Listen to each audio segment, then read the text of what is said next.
Wrong. I ain't wrong. Yes, only Christians can make truth claims.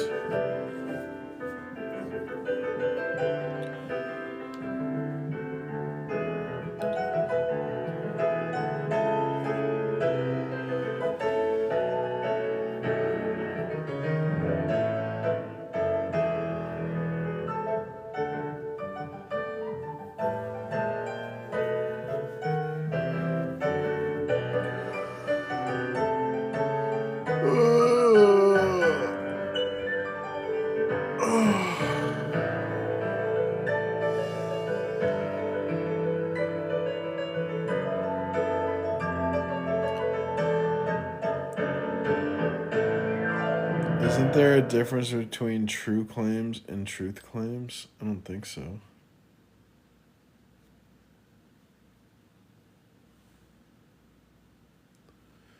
The true and the truth.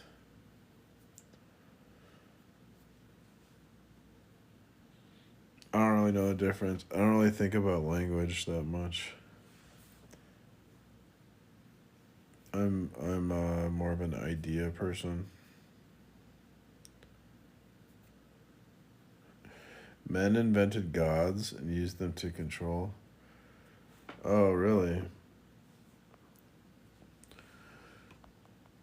How do these people think that it's like a godless model of reality is somehow like possible? Like it's so crazy. It's a complete to think that there could be a godless model of reality. I mean, that's a contradiction. That's not even possible. You highly doubt Christ supported America dropping H bombs on innocent Japanese children. Yeah, he probably didn't support that. Who said he supported that? What are you talking about? I would agree with you. Easy, prove God is real. So yeah, the proof, we would use a transcendental argument to prove that God's real. So the story where the God creates the world and endows the world with order that makes logic, science, and morality possible. Um, that the story in the Bible is consistent with observable data, and if you deny the claims of the Bible, you'll your model of reality will it's like it will have no ultimate grounding for logic or science, so you'd have like a world of like chaos and randomness, and you couldn't make sense of anything in that world, so that model of reality is like impossible.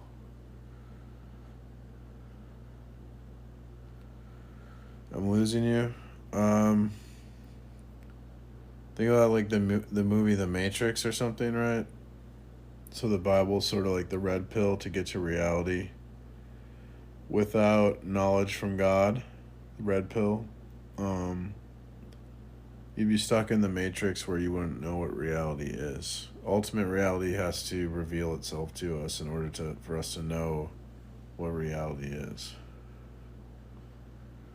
The Bible contradicts itself many times over. I mean, not really. Not from a Christian point of view. It does. From a Christian point of view, we Revelation's consistent. It's because the devil has darkened your heart and your understanding of Scripture. You think there's contradictions everywhere. You have to deny the fact of evolution. It's true. I deny the fact of evolution because uh, I understand the limitations of science. Like the biblical truths are like we can be more certain that the Bible is true than any scientific claim. Scientific claims are always open to new evidence changing the scientific claims. So scientific claims aren't very like powerful, whereas the claims of the Bible come directly from the source of truth.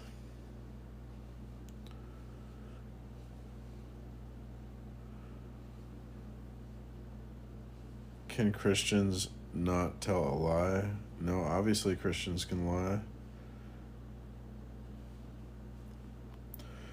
God is not all knowing if he had to unalive everyone and start over multiple times.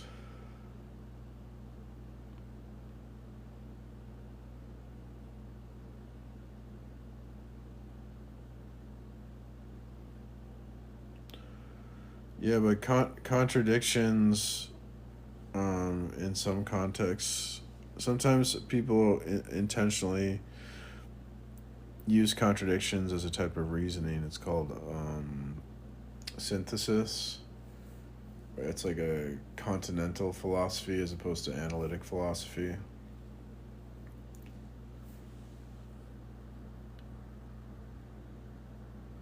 I've never read the Bible.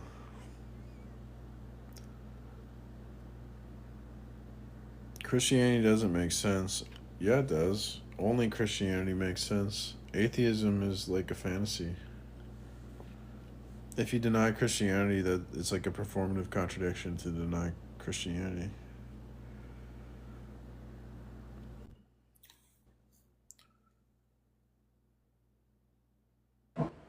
Oh, welcome, Mitch. Hi, I just wanted to ask the question, but what you mean by only Christians can make a truth claims? I'm kind of confused Um, about that. so, so like humans understand the world through a story or a narrative. We understand, and the story in the Bible is uniquely can account for what we experience. The biblical, the Christian worldview uniquely is consistent with the observable data, where all the other worldviews are inconsistent with what we experience.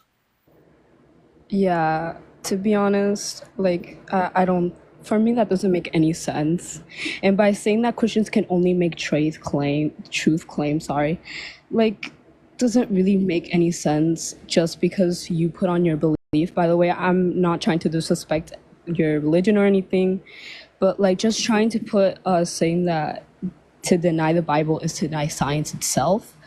I mean, doesn't make any sense, like at all. And no God, no logic doesn't make any sense because, to let's be honest here, the God is just like something you believe in, and not something saying that, oh yeah, without him there's no logic. That doesn't really make any sense because there's a lot of things that have been proven it's science itself multiple times. So like saying that, you know, saying stuff like if God there's no logic, and if you deny the Bible, it's deny science itself, which doesn't make any more sense.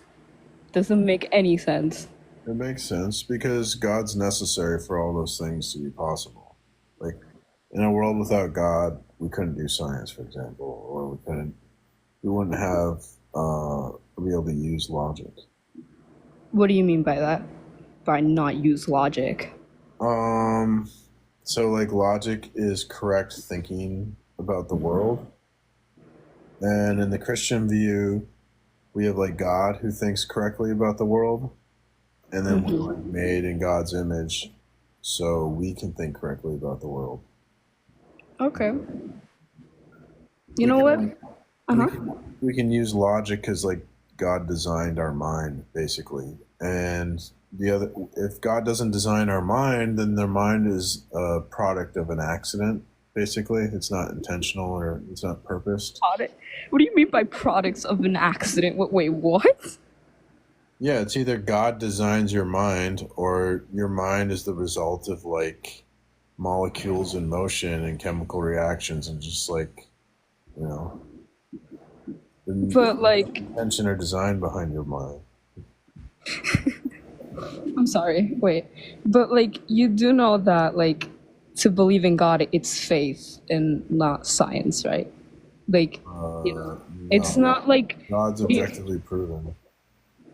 Okay, what do you mean by proven? I mean, I know what you mean by that, but like, there might be stuff that he might been proven, but saying mixing beliefs with faith is something else.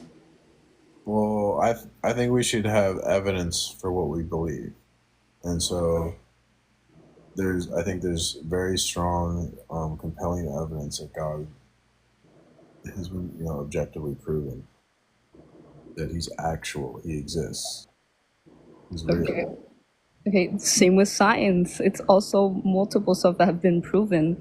And just because you think of a faith doesn't mean just because other people don't believe in it or don't read the Bible of your belief doesn't make them deny by science, no God, no logic, or make them just like this ignorant, stupid person just because they don't believe in God or they mix things, like with science and then faith, that doesn't make any sense because I don't really like believe like what you mean by this whole debate because like all of the stuff you can find about science is literally scientifically proven and not saying that it's a godly logic saying that God made this, God made that, because there's a lot of stuff that have been mixed together by you can even look up I forgot how to pronounce it, the tables and shit, how shit be made together,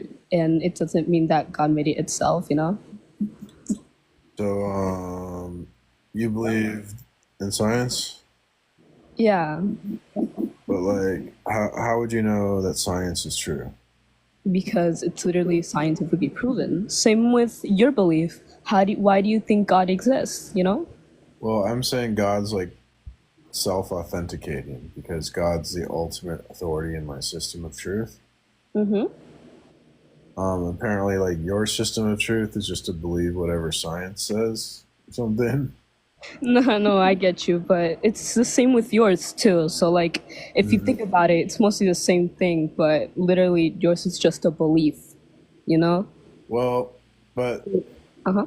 I'm saying that like there's this other type of knowledge that God can give us knowledge, right? And you're denying that we're in this world where God gives us knowledge. But the problem is we need God's knowledge to make science possible. Like science needs there to be like consistency and order in the world. Like if we lived in a world where things were random, like every time you do an experiment, you get a different result. You can't do science in that world. Science needs repeatable results. Okay. And so, like the order or the world where God created the universe and endowed the universe with order, that makes science possible. And so, when you deny God, then it's like, well, why do we experience this like consistency and order in the world? Because science can't prove that. Like science just assumes all these things are true that can only be Okay. proven with God. What do you mean by assume? Because from what I know, and I have seen multiple times by a lot of stuff, is that they mostly prove it to you by a lot of stuff. And it's kind of easy to like Yeah, but literally the find it proofs out. are based on assumptions. Like they assume X, Y, Z, and then they prove things, but they can never. Science can't prove like the foundations of science. It can't. Science can't prove science. So science needs something like God to justify. What? Are you Yeah. hearing yourself? What? Yeah. No, no, no, no. Maybe, Yeah.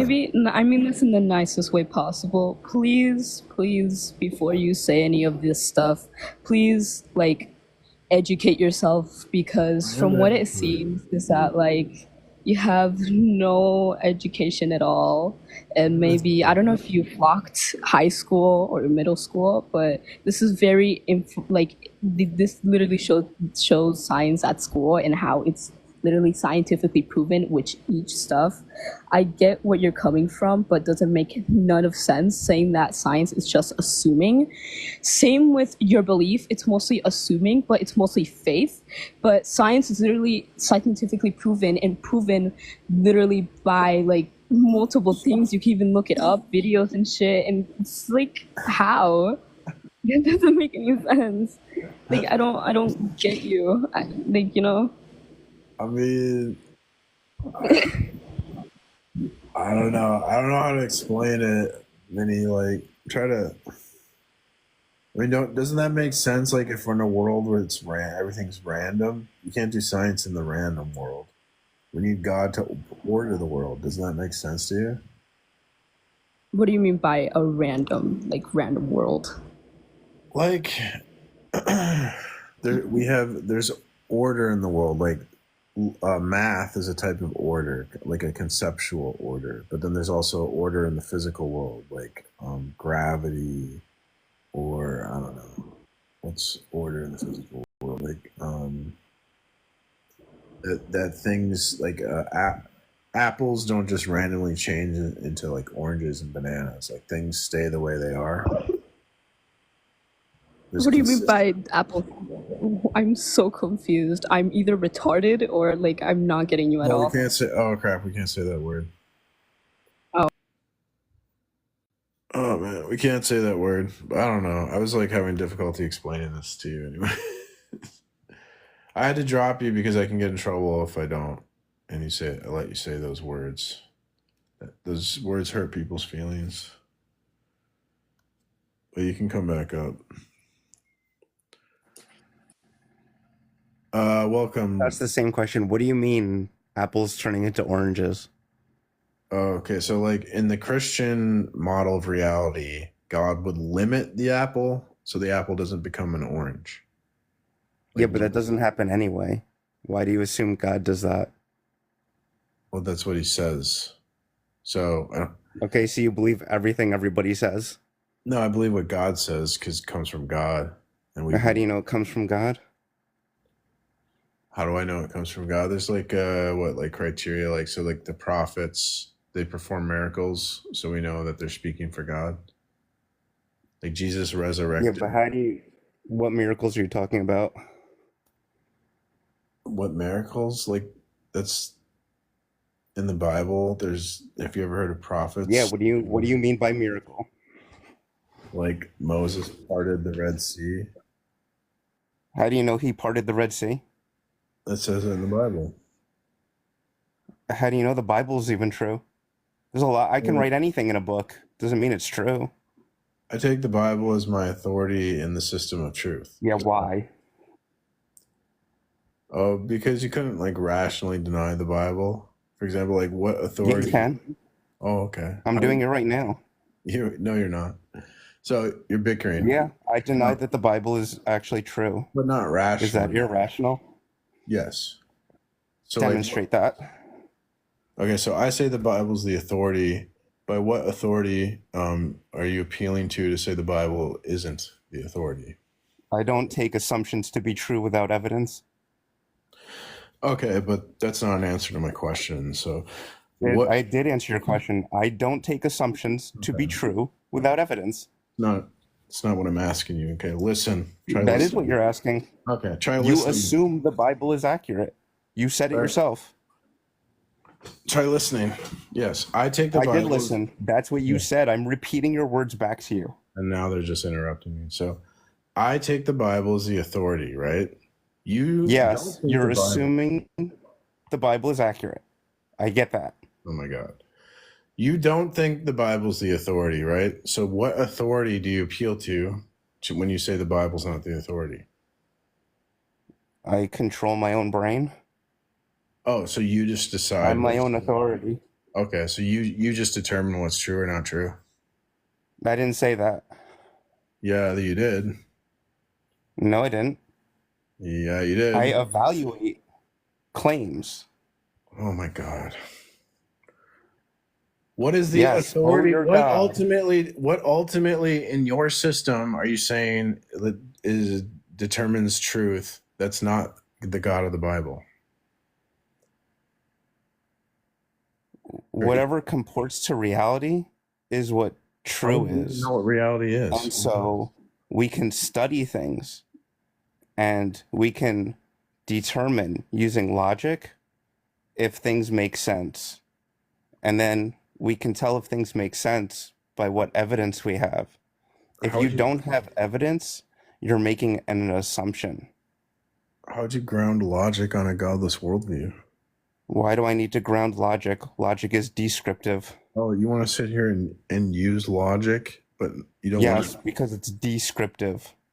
What does that have to do It with anything? describes things. It doesn't So what? claim to ground what is true. It's what we use to describe what is true. Yeah, but I'm asking you, like, so I can use. I know what logic. you're asking. I think you do. think that you don't know what my answer means. Well, it seems like you're metaphysically inept. Like you're not getting. It the seems like metaphysical you're assuming that without actually paying No, attention you're to just what an- I'm saying. No, you're just a low information, ignorant atheist troll. So now you're going to throw ad homs. Are those I'm not logically ad valid hominem. in an argument? I'm just stating the fact of the matter. Like No, the you're not. state of affairs currently. Yes, the fact is you're stating an ad hominem. It's not which an is ad not a hominem. It's logical just argument. descriptive. It's just descriptive of the state of affairs currently. It's not an ad hominem. Correct. Well, no. Yes. You're using an ad No. hominem, which is not logically valid in an argument. So, like, if you're just Well- going to resort to that, you're just showing your true colors that you are actually believing what I'm telling you. You're not getting this. So like you're using. No, you're not getting this. Okay. You're not getting this, P. Mars. And I Alright, don't understand why you resort to name calling because I haven't name called you. I wasn't name calling you. I was just. You I- did. You said I was a low information user. Yeah, because I didn't say you don't know that what to you're you. talking about, because you're saying a bunch of ignorant. No, I'm just using your words, and now you're pivoting, and now you're scared. Well, I'm looking to talk. Yeah, to well, I guess you're gonna have to boot me because like you have no argument. You've never had an argument. I'm trying to make the argument, but you're being uncooperative. Yeah, I know you're trying to make an argument. You should try to succeed. You're prevaricating. You're I'm obviously. not prevaricating. You don't even know what that word means. You're bloviating. Yeah, I do. I know what the word. I'm not means. bloviating. I'm saying one sentence at a time. Is one sentence at a time too much for you, P. Mars?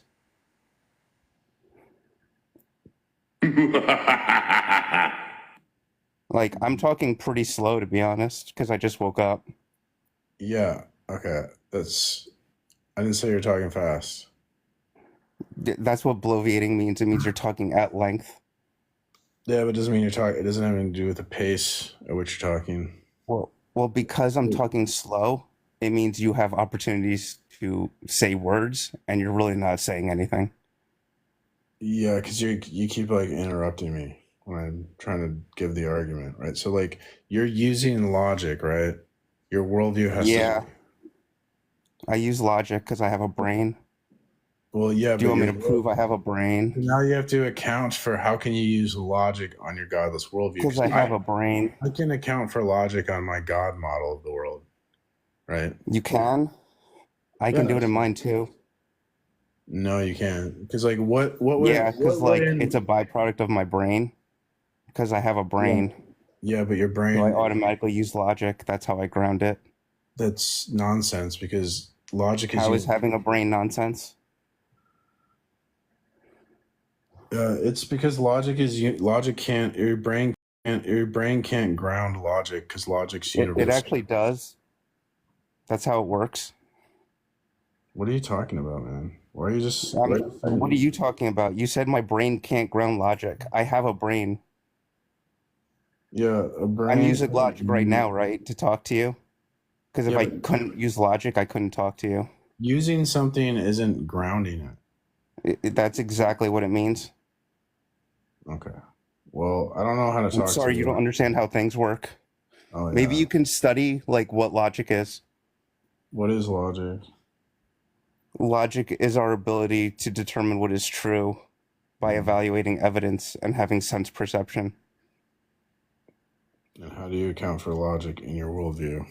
I have a brain.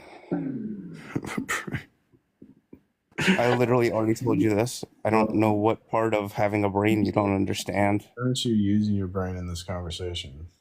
If you have your How am I using it? Because no, it why causes aren't chemical you? reactions. No, you're not using it. That's what I'm saying. I'm not using my brain. What am I using then to talk to you? Where are my vocal centers located? Oh my god. Bye Yeah. bye. It was boring as hell. Welcome, Yo, welcome. what they do? What's up? What's up? What's Just up? talking to emotional atheists. What's up?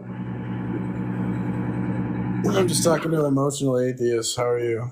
Hey, I heard that, brother. Look, I'm a Christian as well. I heard everything. I just wanted to say something really fast. It's you're fighting a good fight, even though it's very hard because they have all the scientists, they have Google, they have all the resources of the earth. Because we know when they crucified Jesus Christ, a sinless man, that God gave this earth to the devil, and we're just waiting for our time. So it's kind of hard to debate that scenario what I just told you with somebody that only thinks logical, because in their mind they're like, what the hell stupid shit is What do you this? mean?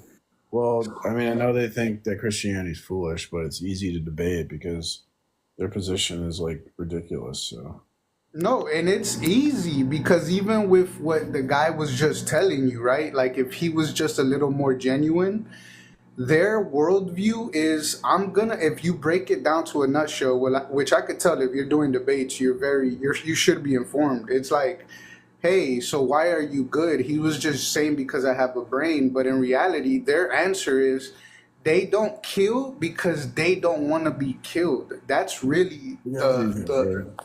that's really the I'm sorry. You have to say unalive. You can't use that Oh, word. yo, my bad, my bad. Like their reasoning to not do to others is because they don't want it done to Well, them, right? he wanted to say that he can ground logic in his brain, but logic is universal and a brain is not universal. So our brains are finite. So you can't ground logic in a human brain. It doesn't make sense. Yeah, and trust me, brother, I'm on your side. I'm just saying that his point, and from because I've heard like thousands of hours of debate, and what I was all I was trying to say was like they see it as like, oh, it's logical, let me not do something wrong because I don't want that done to us. Whereas we Christians, we're told from the specific maker of our world and our body that we are valuable. So like we just have distinct, opinions, man. And I appreciate you. I appreciate the work you're doing today, brother. I really hope you could change lives, even if it's just one life, brother. Even if it's just one. And hey, have a good day, brother. All right, thanks, man. But I can't really change anyone, but like, the Holy Spirit, the power of the Holy Spirit, and all that, maybe. Amen. Amen. Thanks, man. All Appreciate right. you. Yes, sir. Bye bye.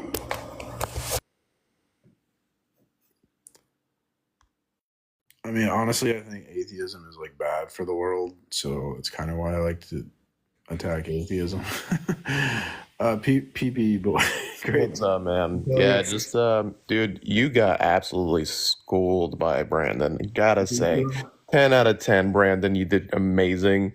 Um, I'm honestly, I'm not that impressed because, host, dude, your arguments are trash. You have no argument, basically. You just loop back on yourself and go back into the Bible, which is a belief system. It's not universal. You're saying that all these things are universal, that logic is universal, and that our brains are finite. You have no base in your arguments. So really, I don't want to debate you. I just wanted to point out how eloquently Brandon was with his arguments, and how pathetic your arguments are, and how pathetic your kind of worldview is. So yeah, have a good day. Okay. Oh, why isn't this working? Oh man.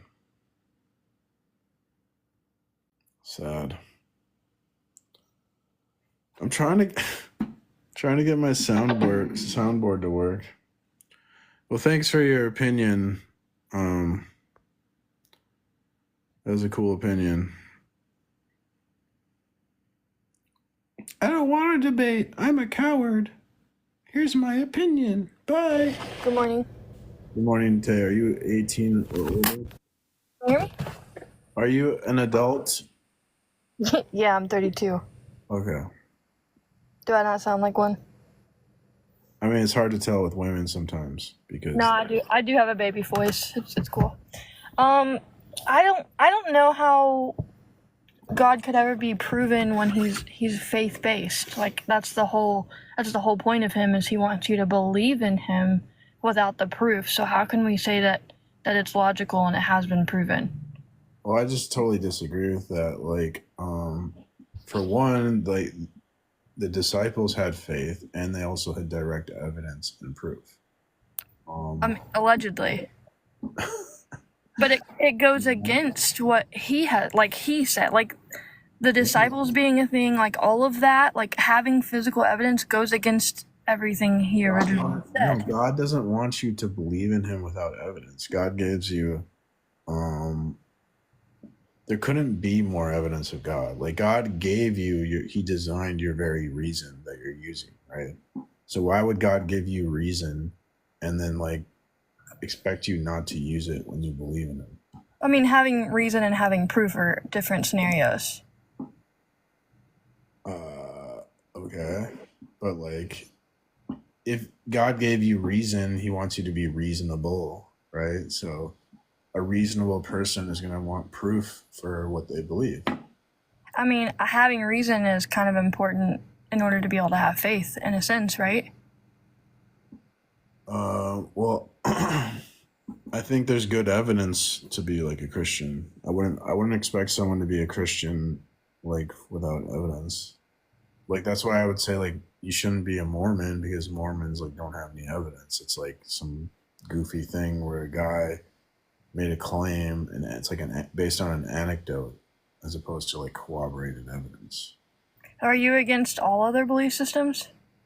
I'm not against them. I just think I'm a Christian, and so I believe Christianity is true, and I think Christianity is the best. So like I want people to be a Christian because I want the best for them, but I don't want to force anyone to be a Christian. Like I want people to be free to do what they want, but then I'm also free to say like they're full of crap. They can say that about me too. They can Yeah. I mean, that can essentially be a universal judgment. I mean, we like to tend to believe that, our belief system is the right one. That's just not like always the case for either side of the spectrum. That's just true for anyone. Like, people want what they believe to be true. So even just believing something, even if you have evidence, it forms like a confirmation bias. So that's just gonna be like true for everyone. Yeah, I would agree with that. So if I don't know, if God spoke to me and said that Dolly Parton was his right-hand woman, and he told me that, and that's what I'm going out and preaching, does that make it right? Does that make it right, or is that my faith-based argument because I believe that's what he said to me? God is what would make something right. So it's gonna be dependent upon, did God really say that, or are you just like, is that you like reading something that's not there? But like, who's there to fact check that? Like, why can't what I'm saying be true if I genuinely believe God said it to me? we have like the Bible, and so we can compare what we think God is revealing to us to the Bible and see if there's like consistency. And see, I could believe in God more so if the Bible wasn't a thing, because it's so contradictory. It's been written so many different times. It means so many different things depending on which version you're translated to. So it's kind of like I almost would have a better go around if I believed in God not based off of the Bible, if the Bible wasn't there, and if the Bible wasn't used to try to prove him.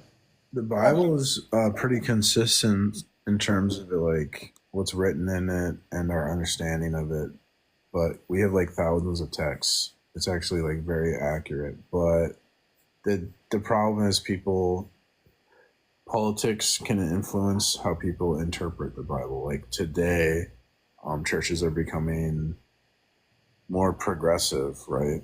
And they're changing past beliefs because of politics. And so that happened in the past as well. But I think the church can change because we have like a living God and the Holy Spirit to guide us. So I don't think we have to be like 100% consistent. But I mean, like that's just like part of being in the world is the world corrupts, and so the world will corrupt the church, and that's just unfortunate. But I think there's still like a true Holy Spirit guiding people. What about like the translations that have changed things, like from homosexuality, which actually We can't really like talk about that because they can get banned. you can't talk about what? The Bible? No, like the alphabet people thing. Like I don't want to like no alternative lifestyle. We can't talk about like people loving the same sex type thing. Can get you banned? Yeah, I've gotten in trouble. Anytime we talk about it, I get in trouble. So I just don't. Not something I'm against talking about is TikTok won't let me, so I can't. But like we can. Yeah, I'm married to a whole woman, so I'm on LGBT live. Yeah, but I had a woman who was LGBT come up here and talk about herself, and I got in trouble for that. Okay, well, I wasn't even going to mention that. I was just letting you know. I know. I'm just saying, like, I just can't talk about the topic's kind of like taboo. I can't. So let's talk about words being translated and meaning completely different things then. Let's not. You know that I know that we're talking about that word specifically, but we don't have to say it. Like, it was translated and it did not mean that. Originally, it was pedophilia. So that in itself, and that scripture itself is used to control mass. You can't say that word either. You have to say like P3. P3, okay, P3 people, my bad. So that scripture as a whole, with the H word in it, that word wasn't even invented until the 1800s. So how is that used accurately to control mass groups of people today, when it was not in the original context at all? And you can find the original context, the original Bible. It's in a college in Nashville, Tennessee. So I've done some research about that. It's actually kind of cool. But the scripture that was originally out there is not at all what we use today. Well, no, it is. I mean, there's different words because language evolves, and so we have like the science of hermeneutics, which gives us objective understanding. So translations can be like there's a word for word translation, and then there's meaning for meaning translation, and then usually they kind of like fall somewhere in between. So I mean, we do know how to interpret the Bible. There's like no issue. Like we have thousands of manuscripts over time to compare them to, and they all say the same stuff. They're manuscripts written by man. Yeah, but we say it's the word of God, so we take it as the authority. So like if someone's going to say, look, the Bible's not the authoritative word of God, fine, you can say that, but then it's like, well, what's the authority then if it's not going to be God? It's going to be what? A human mind is the authority? Like you determine what's true and false instead of God? I mean, I would essentially believe that it's whatever God is telling me, right? So are you like, if you believe in God, you're just not a Christian or something like that? I don't know. I've been on the fence for quite some time. I am, married to a woman, so that puts me on like a weird spectrum. But I don't know if you know who Eddie James is. He's an evangelist. I traveled the world with him for 3 years, so like Well, got yeah. both sides of it. But it's really hard to get on board with the modernized version of who God supposedly is. Yeah, there are churches that are more accepting of your view though that you could be a part of, but like I like the way I look at it is like we can't like reason or our way to God, and we can't like science our way to God. So the only thing we can know is what God reveals. And so we have like Islam, Judaism, Christianity, and like I think we can agree that Islam is it's kind of a no-go. At least like I think their track record is worse than Christianity towards alternative lifestyles. So I don't know. I think Christianity is the best. Like I like Jesus' message of like forgiveness, humility, loving others. Like I don't have a problem with people who have an alternative lifestyle. Like I don't know. I think that's between them and God, right? Like I'm not here to like throw people into hell or something. I just like I think Christianity is all about like love, loving others, forgiving, loving God. So I'm mainly about like the love and stuff.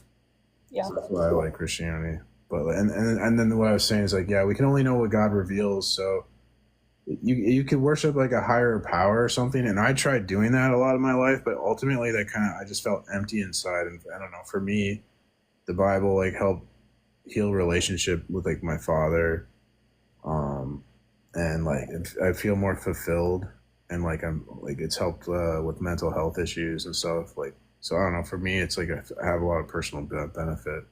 I think it's a good thing. So I know it's like there can be negative aspects of anything, but I think overall it's a really good thing. So Yeah, I think it can be a good thing. I think as long as it stays as like personal belief systems, and that's ultimately what it is. That's what essentially. I mean, if you read the Bible, it tells you over and over again it's about a relationship between you and Him. Like ultimately, that's what it all boils down to, right? So, and I understand that, I respect that, I get that, because everybody should be able to have a personal relationship with whomever God they want. But it's when it becomes a point to where you feel like your personal relationship with somebody trumps everything else in the whole world. That's where I start to have an issue with it. but that can be a good thing because like what if society is like sick? Like what if we're living in a society that does like wrong? If that's where I think Christianity can be good because it can give us an outside perspective where we can say like, hey, is this like what Jesus wants us to do? Is to like, I don't know, put people in camps or I don't know, whatever. You know how like people do like the message is we shouldn't oppress, we shouldn't persecute, we shouldn't other, like that everyone, is made in God's image and deserves like human dignity, freedom, respect. Okay. So like I think that's important because like we see in countries without Christianity that there's like human rights violations and stuff where like people's dignity is not respected as much. And I know Christian countries aren't perfect, but I think they have like historically we have a better track record of treating people better, I guess. So Do you feel like any of the laws that have changed, like social justice issues, like the laws that have changed and progressed over the years, do you think they have been religious based or like because people have fought for them? well, I know there's like one of the famous abolitionists who was a slave was God, what was his name again? I know his name's slipping me. That's okay. You can prove a point without having to name drop. I'm not. God, what was famous slave? Frederick Douglass.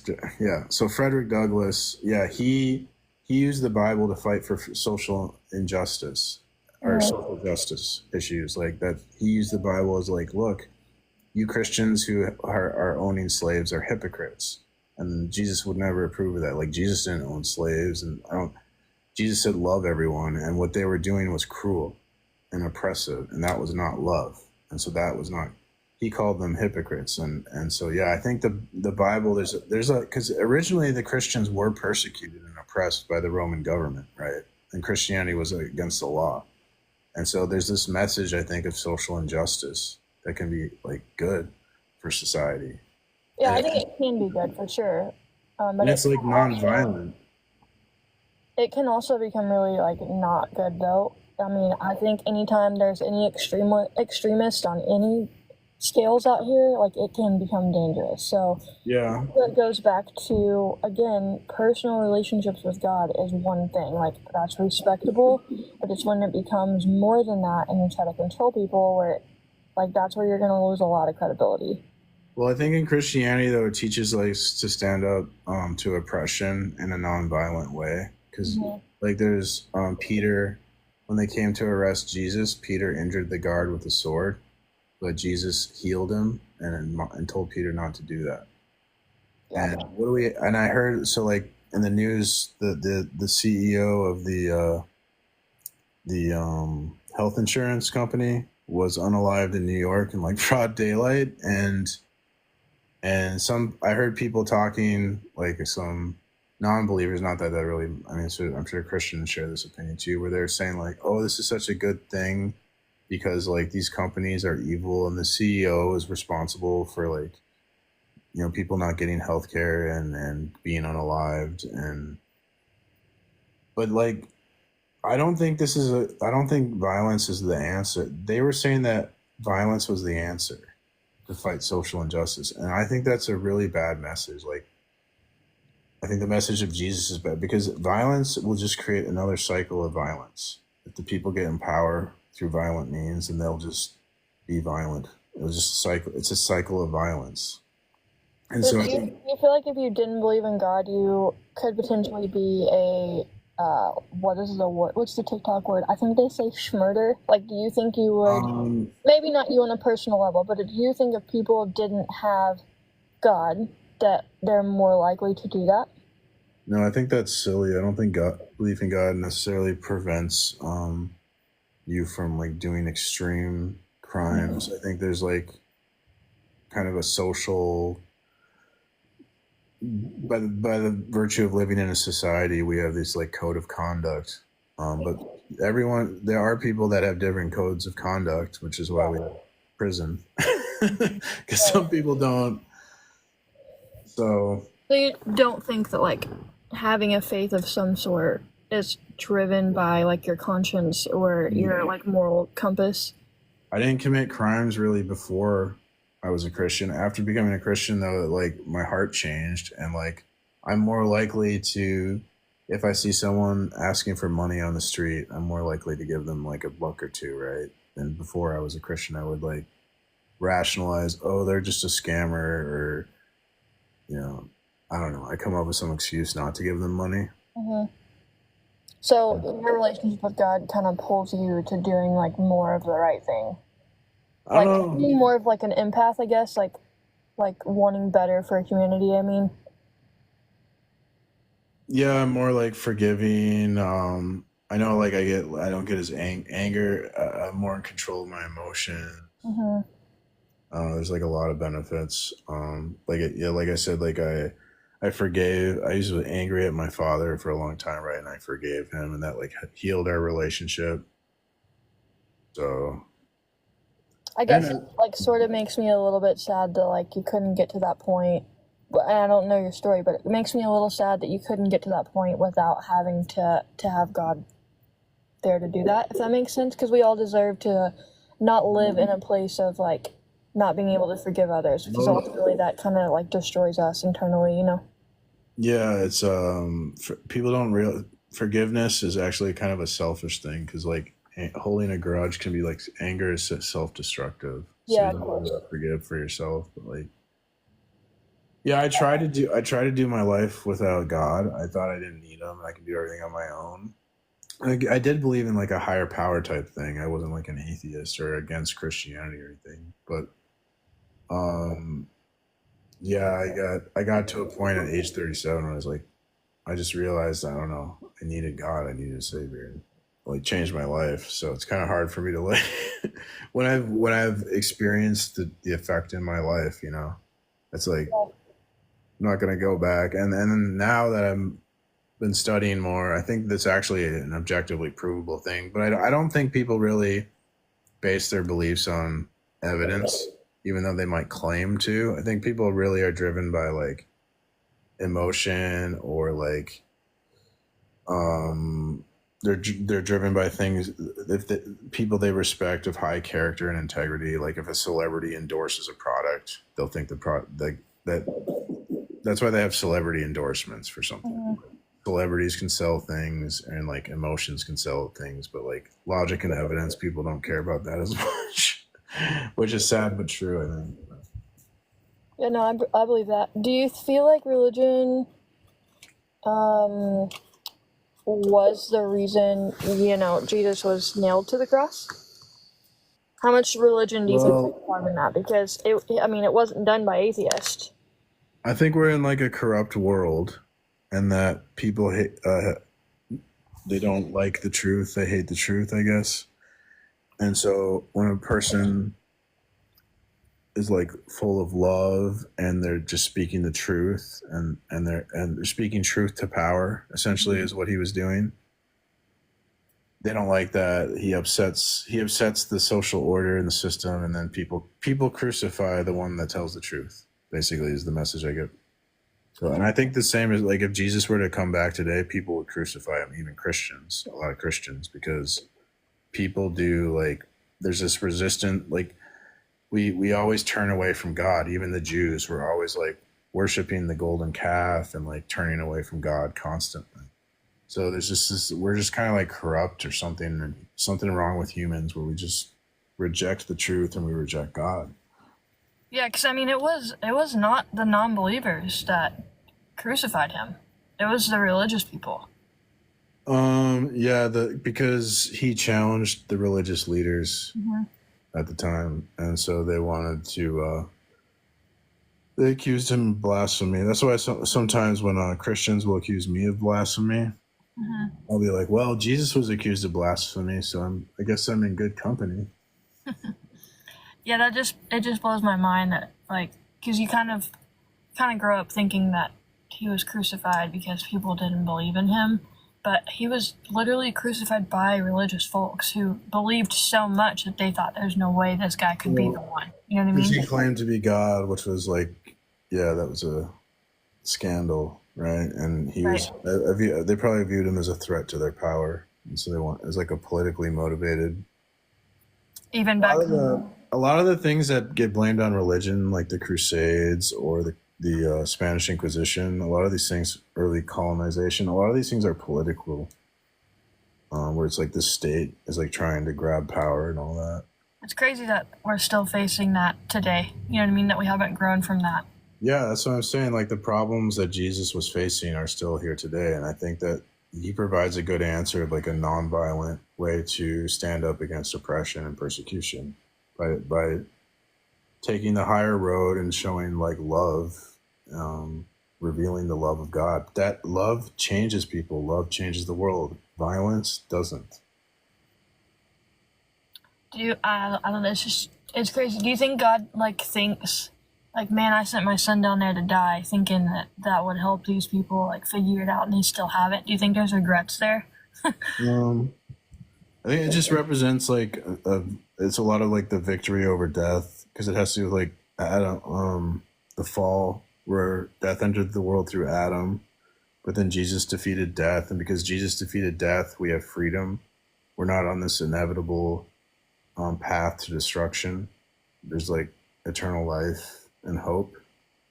So to have freedom, we need hope, and Jesus gives us hope in his defeat of death. That there's more to life, right? Like, because like think about if atheism or something's true and you just die and there's nothing, there's like no hope. It's just despair. Like nothing matters really. Like you might believe things matter, but you're kind of just kidding yourself, because if you die and it's curtains and that's it, then ultimately it doesn't really matter anything in this life. So yeah. Well, I appreciate the conversation. I'm not can't say that I'm walking away like believing more, but Well, I wouldn't expect you to. Yeah. I definitely, again, I still feel like I would have a way easier time believing in God if the Bible weren't a thing, because it really just kind of ruins it for me. And I don't mean that in like a disrespectful way. I just mean like it's Well, really no. hard. I mean, I can understand that. I mean, sometimes I don't know if I read things that might go against what I think is right. I rather than thinking it's something wrong with the Bible, I just assume it's something wrong with me because like I'm in a fallen state. But to each their own, I guess. So Yeah, no, I get that. I don't know. I've done a lot of inner work, and I've been able to do it without the Bible. I wish that there was something more concrete that I could be like, yeah, this is enough for me to be able to have kind of that blind faith. But that's just not been my case. I've sat on a lot of pews. I think I mentioned earlier, but I traveled the world with an evangelist for 3 years, and so I've sat on pews all across the country. And I even went to Israel with him, and I really thought being in Israel and like seeing everything from firsthand, like kind of being able to see the very pieces of the Bible, I was like, this will for sure like lock it in for me. And it just didn't. I was just like, it raised more questions than give me any like kind of solidarity, if that makes sense. Sure. And I really was like, I was so excited to go to Israel. I mean, I raised money for it, and I was just like, this is it. Like, this is going to be like my selling point. And I walked away even more kind of like, what the heck? You know what I mean? So it's, I don't know. I've sat around pews all over the world, just like, essentially praying, like, show me something. And it's just never happened. And that's hard. That's kind of a hard reality. The Bible kind of mentions that in 1 Corinthians, like the Jews demand signs and miracles, and the Greeks demand human wisdom, and so I think I guess we just agree to disagree. I don't know. So, but I should probably give someone else a chance to come up here. I appreciate the time, honestly, and I also appreciate like we kind of like debated our beliefs, but we did not at all get like So you've talk with each been other, and I appreciate that. you've been respectful. I can be kind of a jerk to people if they're being a jerk, but I match energy, I guess. So you've been respectful. So Right, of course. Thank you. I appreciate it. I hope you have a great weekend. yeah, you too. I wish you well. Thanks.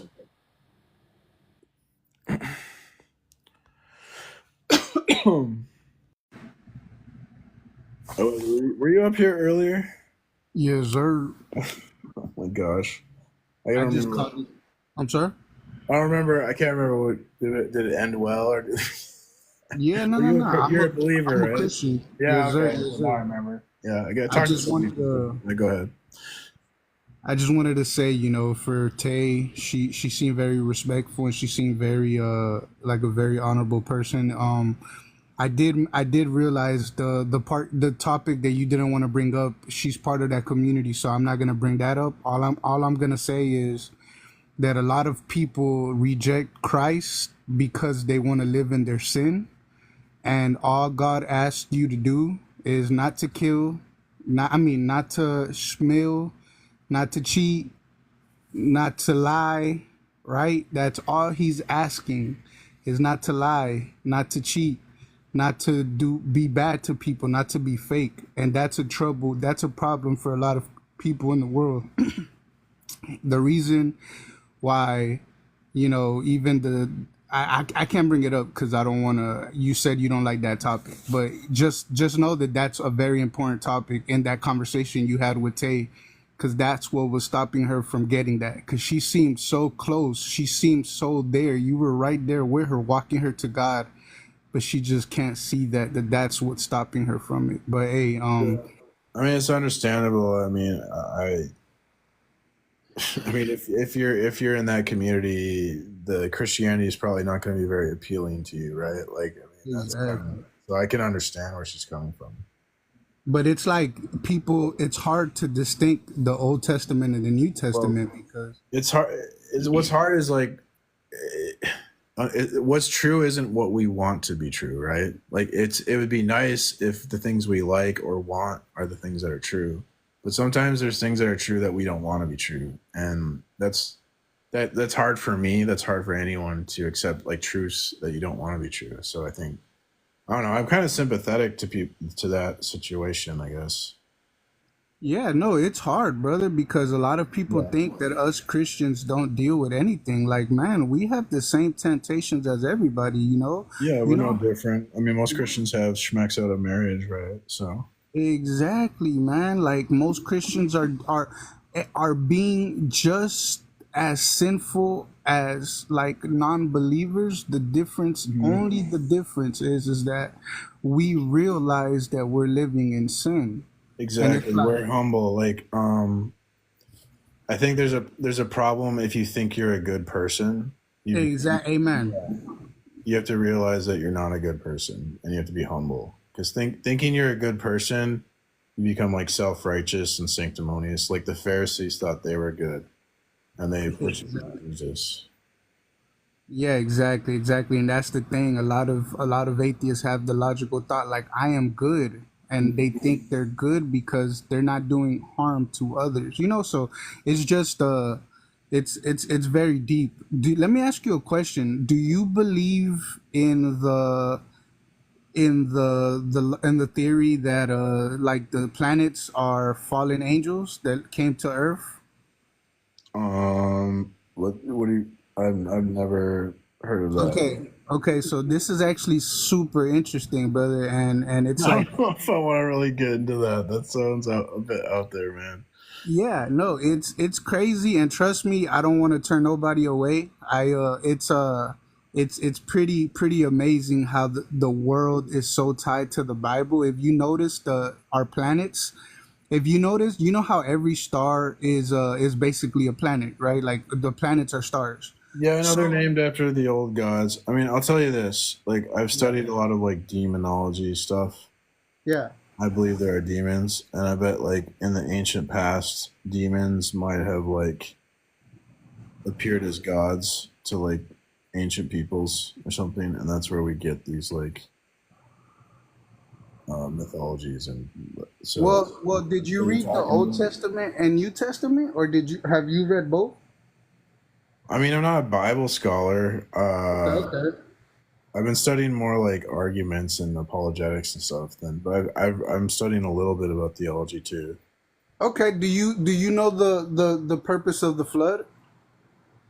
I mean, wasn't it to there's a lot of sin in the world, and he's trying. Yeah, and Oh, the fallen angels? Are you talking about the Nephilim? exactly. Well, the fallen angels are the planets. And as you do research, you'll see that if you just this statement, notice that the planets that they're calling planets like Mars, Jupiter, they're all moving at a different vibration than all the other stars. And the reason why is because the agents, they left their host and came to Earth to sleep with our women, and that's why God had to create a flood. And just know it gets deep, brother, and that's the next chapter. I would love for you to look that up, look into it deeply. And it's pretty cool. It's really really cool because, for example, right, for us Christians, we're never done learning about God because we want to have more armor for when the devil appears in front of us. But at a certain point, we understand. Okay, I did my job. I'm trying not to sin. I'm repenting. I'm trying to do good. But then there comes a certain level of wanting to know a little bit more. And bro, when you learn about about the planets and why are the 8 planets moving in a different way than all the other stars in the world, and why they're, oh man, when I tell you that research was amazing, but I'm not the best one to explain it. So yeah, hey, have fun with that, brother, and have a great day. All right, man. Thanks. All right, peace. What are people saying? What's up, dysfunctional? No, Ian, you can't just make any shit up you want as a Christian.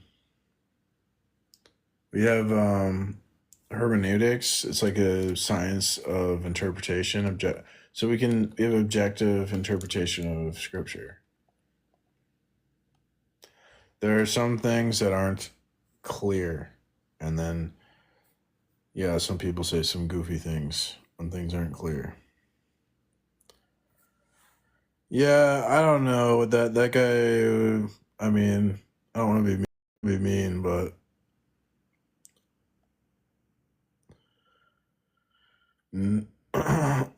that sounded like some new age. That sounded weird. I mean, I've heard of this idea that like the fallen angels came in the Nephilim were like the result of demons or fallen angels breeding with men, and then demons on the planet now are like the disembodied spirits of the fallen angels. Because I don't think hell has been created yet, has it?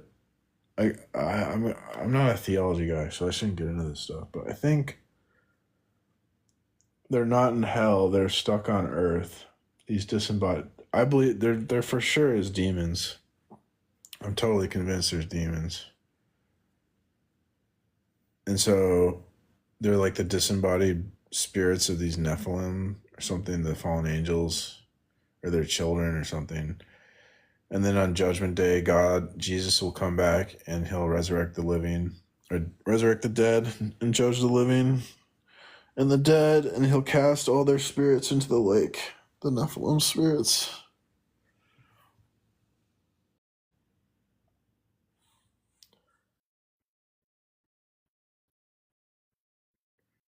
Demons are a Greek myth concept. Why do you believe in it as a Christian?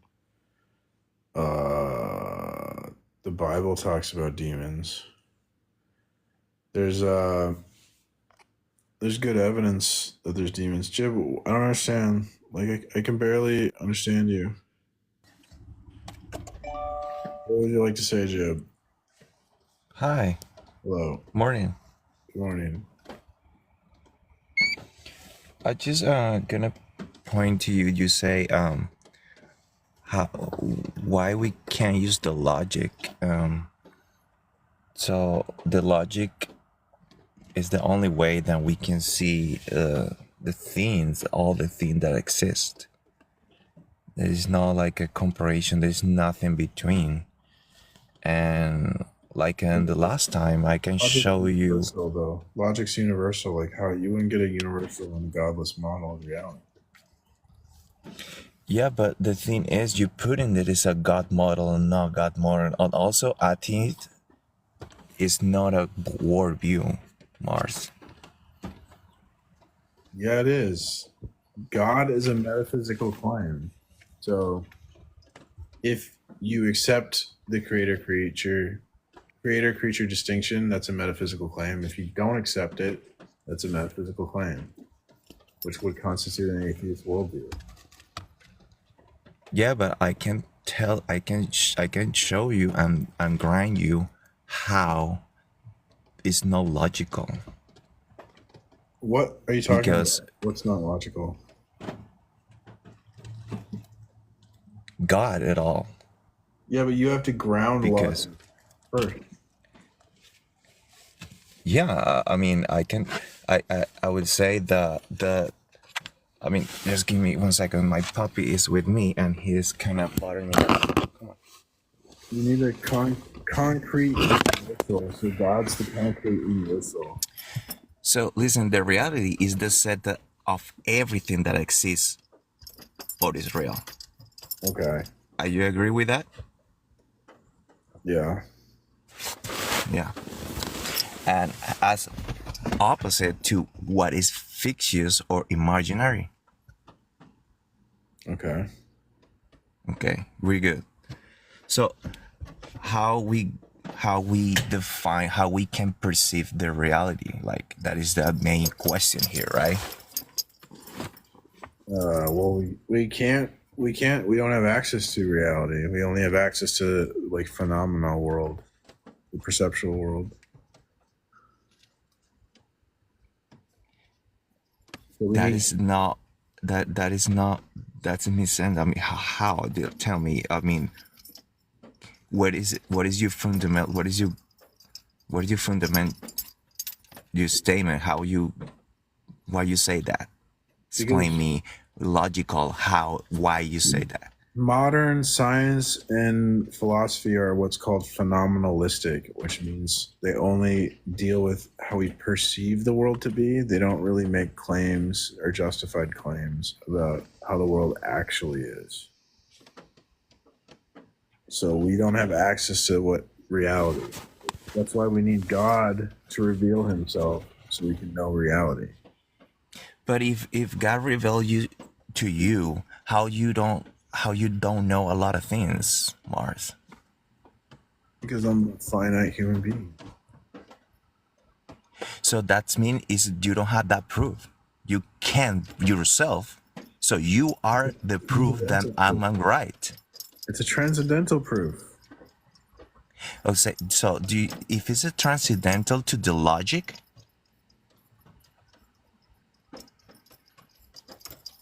Yeah, like God's necessary for yes. So yeah, no. It's not. I'm not saying it's necessary. I'm saying if it's transcendental, is it transcendental to the logic? That is my question. transcendental. I think you answer because you're gonna get cooked.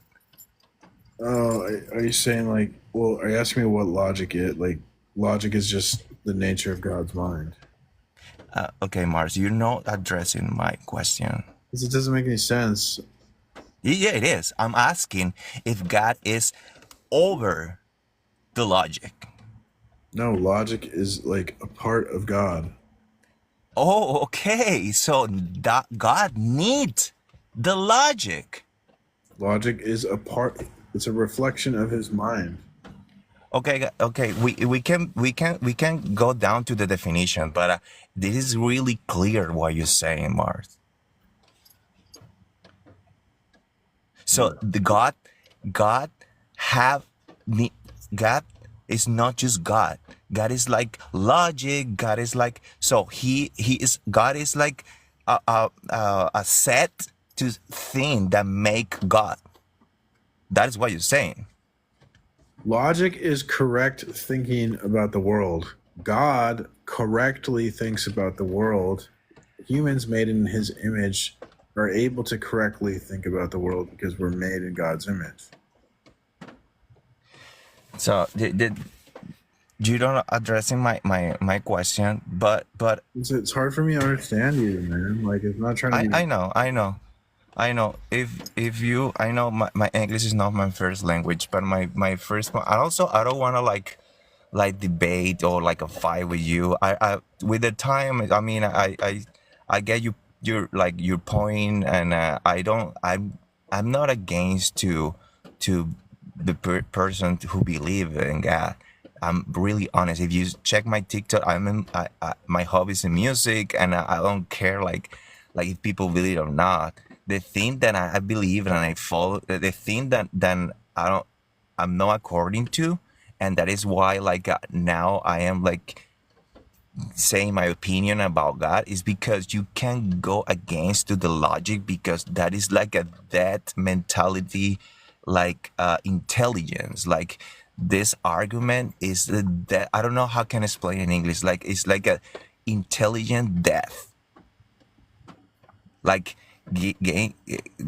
like saying like you need a fundamental thing for the logic is not smart. And I can say like I will say I can prove you, I can tell you, I can ground the logic, I can ground with you the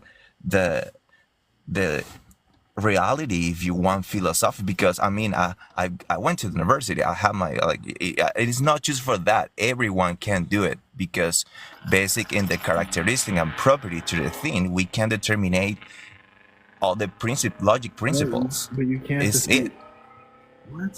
well, There's no maybe way- not, no, maybe it's not a few universal. characteristics You don't need a apply with me concrete- because You need a concrete universal. God's the concrete universal. Like, how would you have a concrete universal that's not God? You'd have- sorry, can you repeat again? Universal? For logic, yeah, we need concrete universal. Logic is universal. What would be the concrete universal in the non-God model of reality? Because that is happening right now. I don't have God in my heart, Mars. And I can tell you everything around me or even concept, even abstracted things. I can put logic in it. All right, it's just hard for me. Like, this conversation is really hard because of the language barrier. So, Okay, my last question for you, if you don't mind, is it God an agent? yeah, Okay, we define agent is a agent is a being with the ability to act, right? Right. Okay, and also let's go make the difference between entity and agent. You know, there's a difference, right? No, I'm not really. I don't really know anything about philosophy. Like, I know what is an entity, something that is Mars, your statement, your proposition, your argument is philosophical. Do you understand that? Yeah, I know. That is why I'm not bringing science. I'm bringing philosophy. I realize that. Yes. So if you give me like 40 seconds, 1 minute, I can like grind you like why God can be an agent.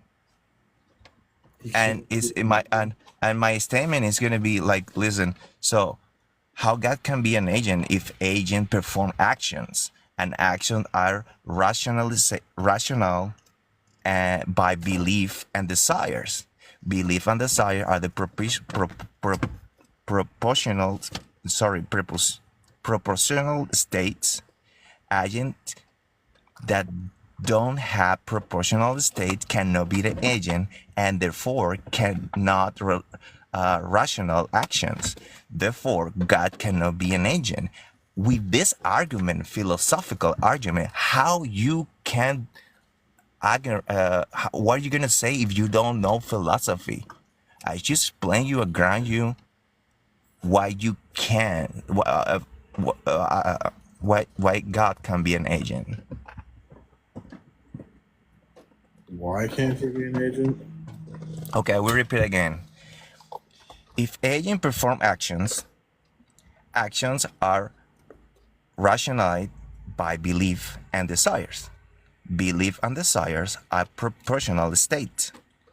Agents that don't have proportional states cannot be agents, and therefore cannot rationalize action. They can be action. They can do actions. Therefore, God cannot be an agent. So if you know proportional states, the proportional knowledge is proportional knowledge. Is defined by knowledge that something is true, or that belief is true, or consider it be true. Are you saying because of his immutability? Or God cannot have proportional knowledge. God just need to have procedural knowledge. I don't know. Because he know. Yeah, you understand that. Okay, sorry, Mars. But okay, I give you that clue. You can follow. You can like make more like resource. I'm telling you, do in the good way. Because Mars, honestly, I don't care if people believe or not. All of my friends, they believe in something, but going against to the logic is that mental intelligence thing that I don't according with. Okay. Well. Okay. Bye. Wish you well, bro. I wish you well too. Bye. But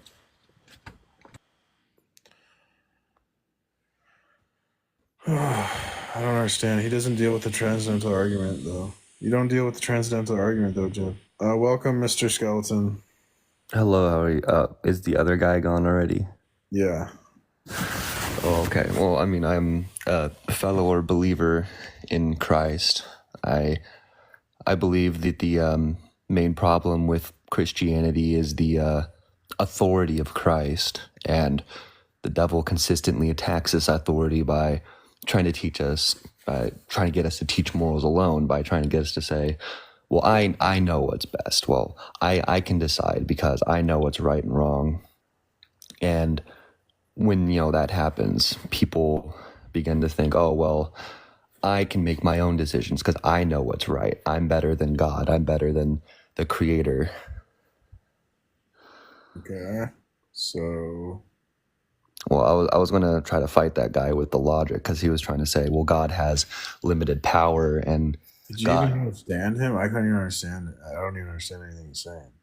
he was kind of trying to say that if there is no God, then there has to be logic, because he's saying that the definition of God and the explanation of God refers to something being limited or finite. And he was talking about God being unable to make future decisions, and God being able to like he was basically saying that God only operates inside the spectrum of time, and that, oh well, God can, the future, determinism, blah blah blah blah. What? I didn't get that. Well, Talking about God being an agent, and so there's some contradiction.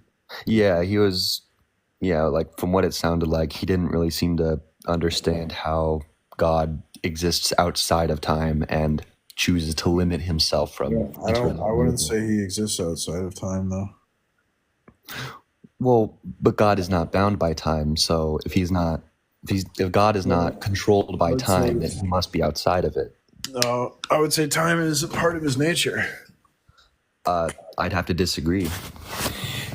Well, I've read 2 papers about it. If you're going to say God's outside of time, that's not the biblical God. You're going to have a lot of problems with that, because then he can't interact with his creation. Well, why not? Why wouldn't something outside of time be able to interact with something inside of time? Because he'd have to be temporal. It doesn't make any sense. He wouldn't be outside of time then. Well, but if God has no beginning, then how could he possibly be inside time if there is no beginning? Because time is like a part of his nature, so there was always time. There's like a metaphysical time, and then there's like a physical time. Okay, so you want to talk about time like that? So then define time. Is it a constant? Is it like what is time? Time is like duration, so that's the absolute theory of time. Okay, so then I have another question. What is the fourth dimension? What do you think the fourth dimension is? I think that's where the atheists get all their arguments from. I don't know. I don't know what that is. Well, it's heavily debated, but there's some people who think that the fourth dimension is time. That length, width, and height, they're all perceived through time. So if you take a frame of length, width, and height, and you stack infinite frames of length, width, and height on them, then you have achieved the fourth dimension. Because first dimension, infinite series of lines; second dimension, infinite series of planes; third dimension, some kind of infinite series of cubes of 3-dimensional shapes that infinitely stack on each other. But the thing is that time as a constant is only relative. Time is relative. Time dilation. The more gravity there is around something, the faster time will go by. A day on Jupiter is like God knows how many years here on Earth. So when time is relevant and time is when time is relevant to each different object individually, when it's relative, then time loses its meaning with God, because when you're dealing with God, there is no real sense of time. It's kind of just forever, ongoing, never stopping. Right, why Ryan Mullins makes a difference in his papers on time between, there's like metaphysical time, which we can't measure, and then there's like physical time, which we can measure. Okay. So the metaphysical time would be like God's nature, and that physical time somehow relates to it, but well, I mean, physical time, that's just time dilation. I mean, that's like time around a black hole. I mean, matter and stuff, that messes with time. Space and time are inexchangeably intertwined. If you mess with one, you mess with the other one. Faster you go through space, slower you go through time. okay. But when you talk about metaphysical time, that's where you kind of lose me, because time is is a constant, a physical constant. It exists. I've read papers on this. Yeah. Okay, but you're telling me that. Why are you talking about time? Like, Okay, because you're telling. Well, if I'm talking about God's unlimited power, I argue God is outside of time. yeah, and that Ryan Mullins debunks that shit in his paper. Well, okay, so when you say metaphysical time that we can't measure, and that's God's nature, then how does that apply to like God? Like, how does God's time apply to God? I don't know. We can't measure it. Well, then if it's debunked, then I just guess I don't understand where metaphysical time begins and physical time ends. Physical time starts at the beginning of the universe. Okay, but then what about before that? That's metaphysical time. We can't measure that. So what you're saying is time is relative. Because if there was time before the Big Bang started, then all the time that we can measure came from the Big Bang, meaning time is relative to when the Big Bang started. I don't believe in the Big Bang. What? Are you a Christian? Yeah. You believe in the Big Bang? Absolutely. Because before the universe existed, there was nothing. Dude, it's all over the place, dude. This is goofy. This is goofy. Yeah, the Big Bang. God created the universe, and before the Big Bang, there was nothing. And Einstein proved that mathematically. You believe in evolution too? Evolution is a process. God obviously created process, so God obviously created evolution for whatever purpose and however he decided to go about that. I mean, what is a day to God? I mean, you really think God made the earth show up in 7 days? Yes. You just worship science, so... Well, I mean, 7 days to God. I mean, you're talking about metaphysical time now, because you're saying that God can't interact with physical time. So, I mean, what's 7 metaphysical days to God? Yeah, like 7 million years to us? I mean, what does that mean? I argue with like atheists and agnostics anyway, so I don't know. No, Einstein did not prove the beginning. He proved there was nothing before the beginning of the Big Bang. That's what I said. I'm sorry, I had to react to chat there. All right, well, there's other people requesting, so. All right, well, bye-bye. Thanks. Thank you for having me.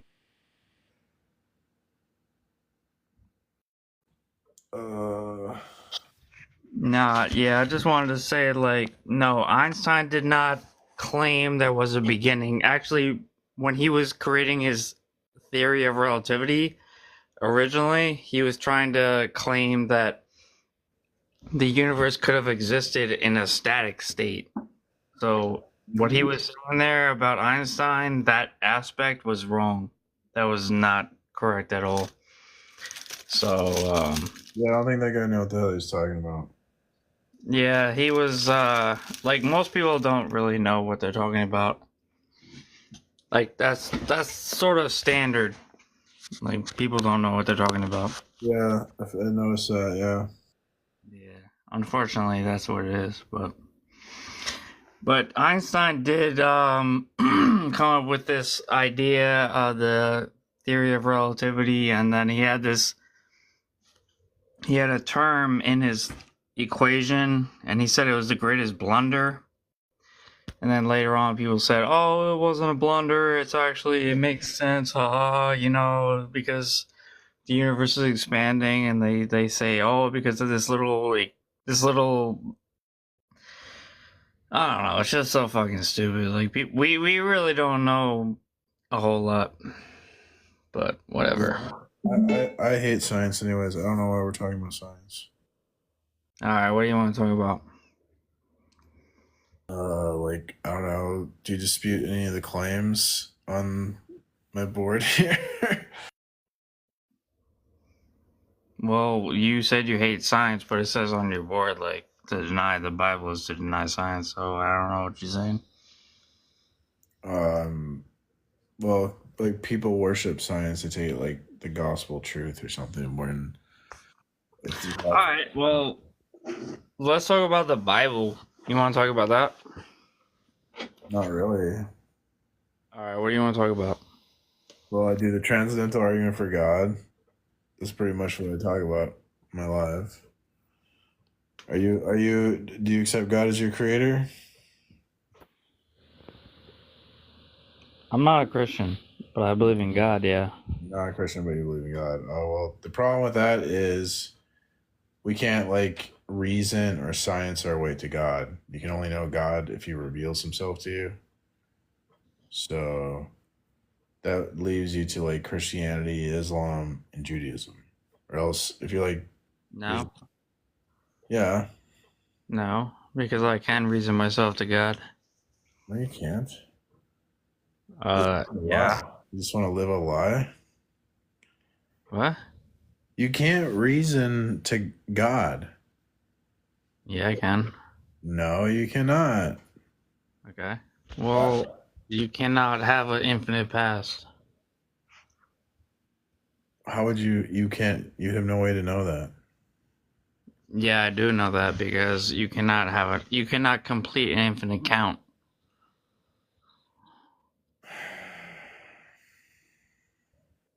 Like you can't. So here's the argument, right? If there was an infinite, like, because most atheists would believe, like, a lot of times when you argue with atheists, they'll say, no, the universe could have always existed. So what I'll say to them is that if that's the case, Because you're just accepting things, because you're like, you no, have I'm this trying like, to tell you what this is atheists the will say. thing, man. Because your belief in God is completely baseless since you deny revelation, right? You can't reason to God. And if you allow people to make irrational moves, like believing God without revelation, if you can make that irrational move, then of course they can just say, well, yeah, the universe is eternal. Because you can't even debate. Right, This is but like here's my these are argument. like goofy arguments. My argument This is against just goofy argumentation. This is goofiness. No, Like, I can tell you why it's not eternal. That's the whole thing. No, you can't. You can't make any.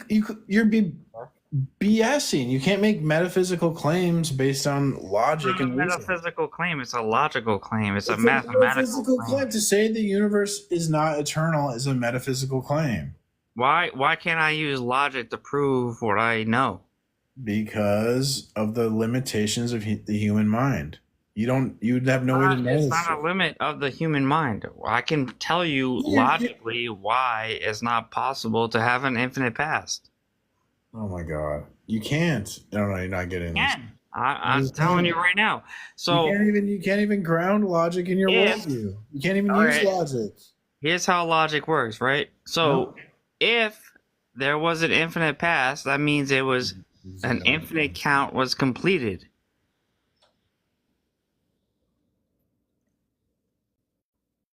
Now we know mathematically you cannot complete an infinite count.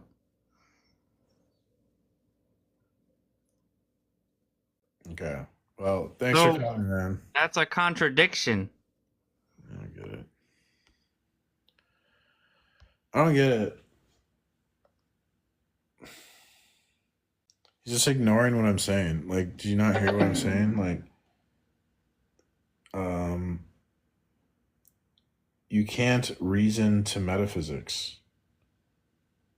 Metaphysics can only tell us about like how we perceive the world.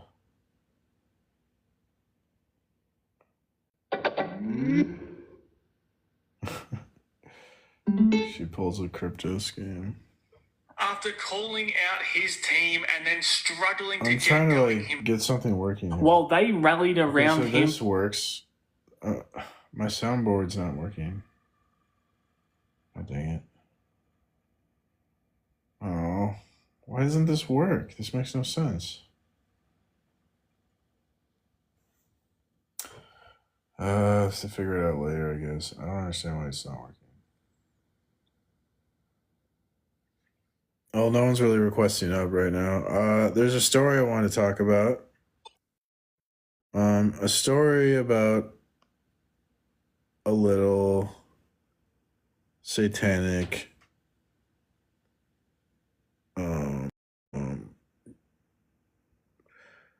this guy would have crucified Christ. Let's put it that way. It's this guy.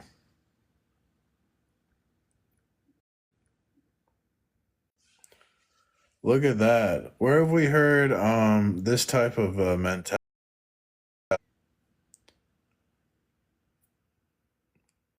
So guess what this guy did? This guy took some firearms and walked into a school and wanted to unalive all of his classmates. This was in Colorado. This I think it was called STEM, STEM, the school. But unfortunately for him, Kendrick Castillo, a Christian, rushed and charged him and prevented him. Unfortunately, Kendrick lost his life that day, but he was the only person to lose his life because he saved everybody. Because Kendrick rushed the psycho with the firearm, everyone, all the children were saved because they were able to disarm the gunman. And the students were, he saved all of his friends. And I read some stuff about him. Everyone liked him. One teacher was saying she was like worried that because when he was younger, he was always like gentle and nice, and that sometimes kids get picked on who are nice. But she said that everyone liked Kendrick because he was really funny. And so it's sad, but I think this is a demonstration of Jesus in the world, right? People want a demonstration of Jesus. The Bible says there's no greater love than to lay down your life for your friends.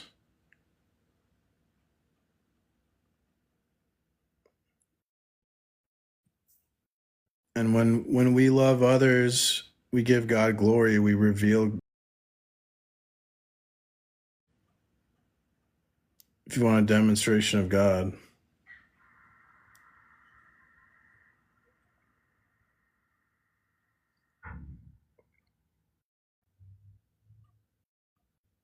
So I was just reading about Kendrick's story this morning,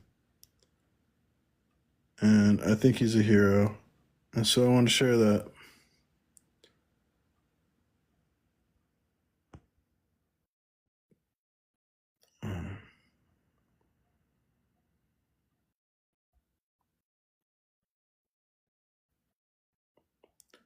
The gunman,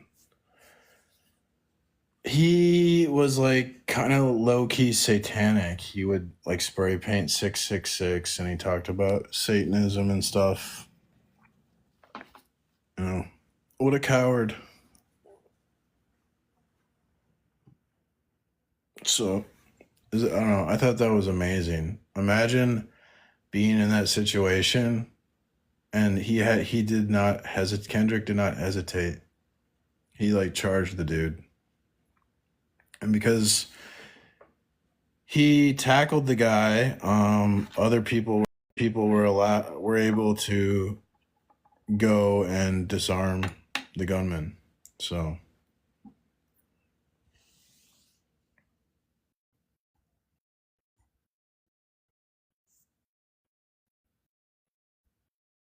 I think God works through us, you know.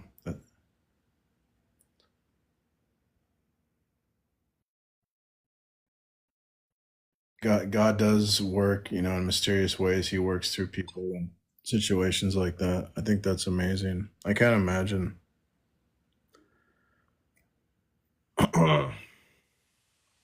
Welcome, Matt. Hey, so are you sharing that to make a generalized statement about non-believers? Well, I think it's a demonstration of God's love in the world. And that's how we demonstrate God, by revealing his love, by when we love others. Okay, all right. I'll drop back down. I thought there was an angle you were going with. All right.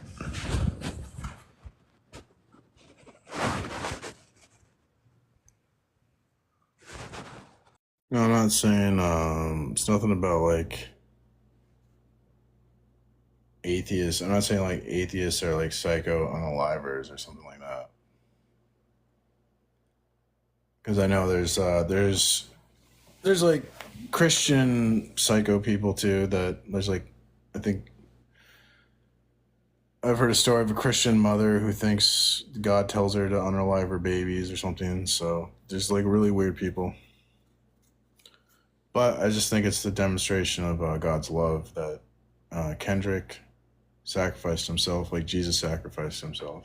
They said he like wanted to be Jesus. He played Jesus in a play.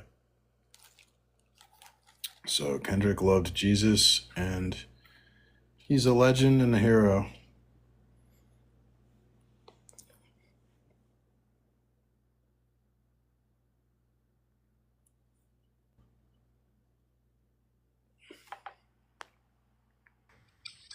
Welcome, Scotty. Hey, so you're a believer that God or Jesus will eventually reveal themselves to everybody? I think God has revealed himself. He's obvious, and that people just like kind of suppress the truth in an unrighteousness.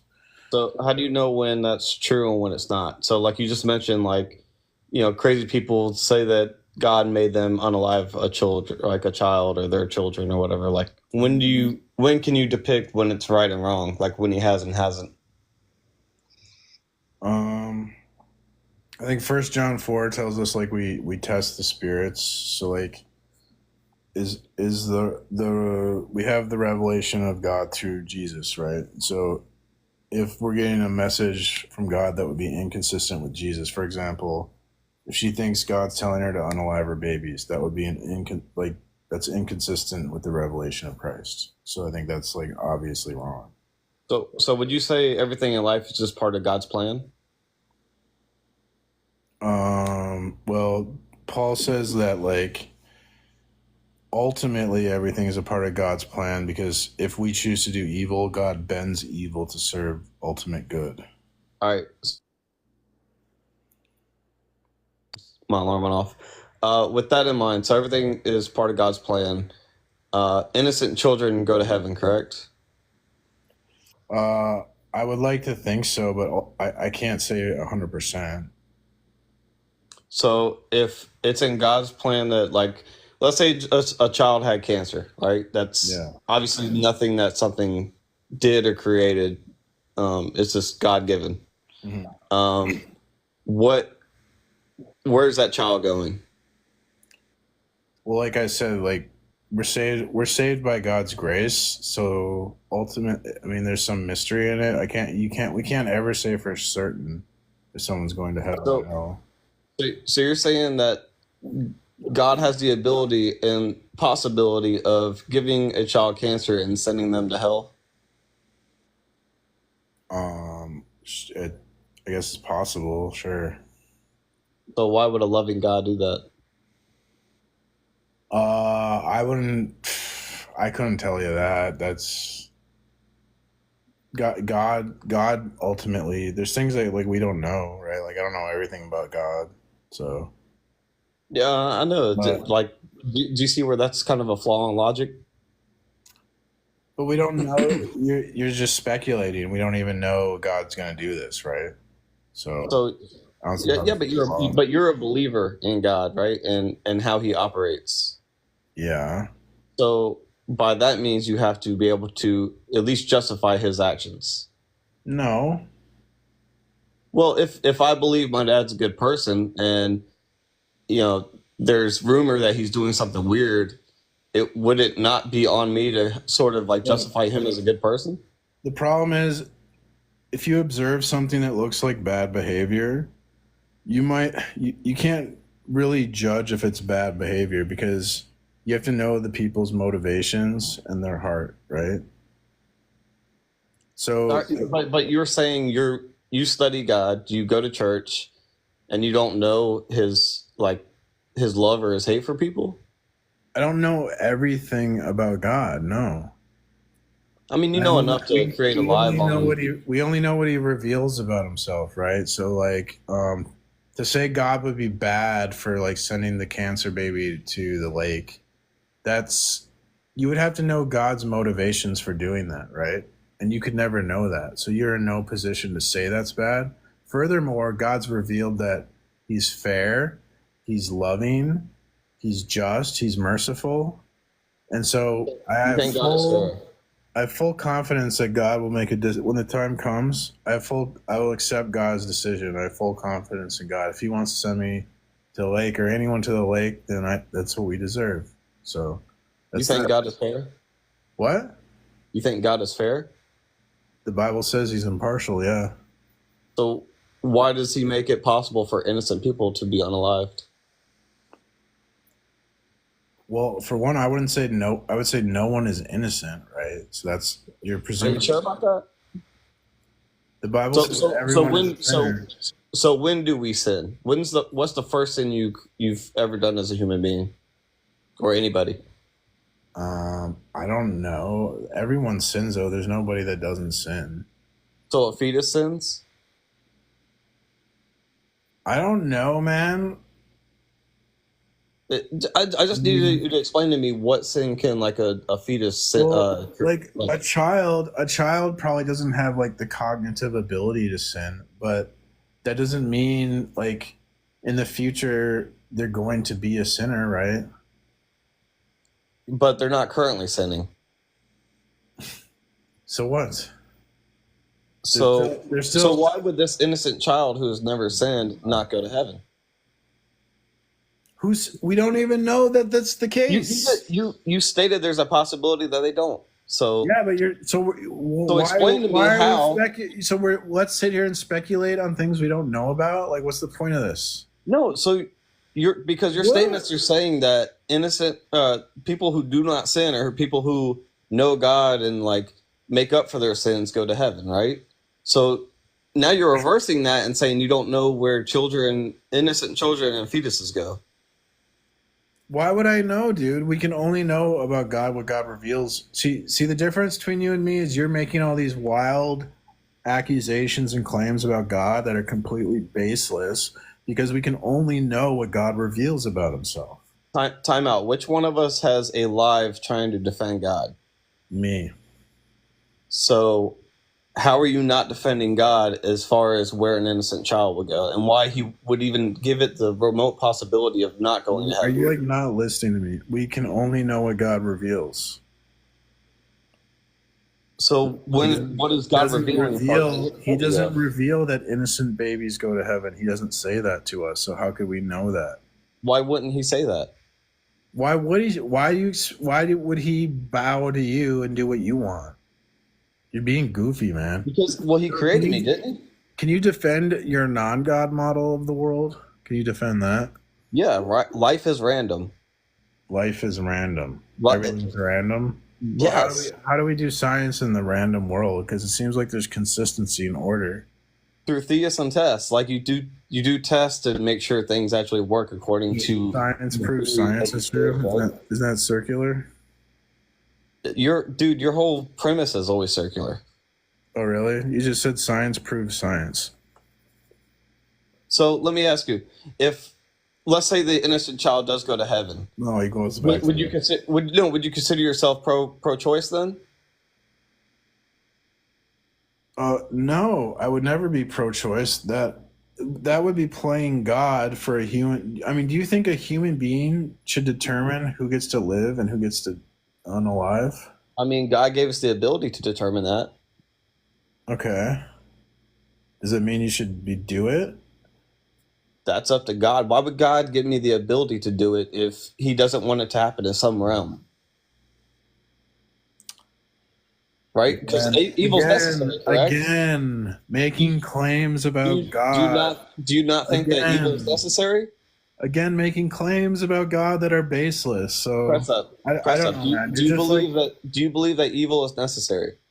Evil is necessary? Yeah, to understand how good can be, do you feel like evil is necessary? Is evil necessary? Evil would be... Because that's why He created the hell, right? Like, I haven't thought about that one.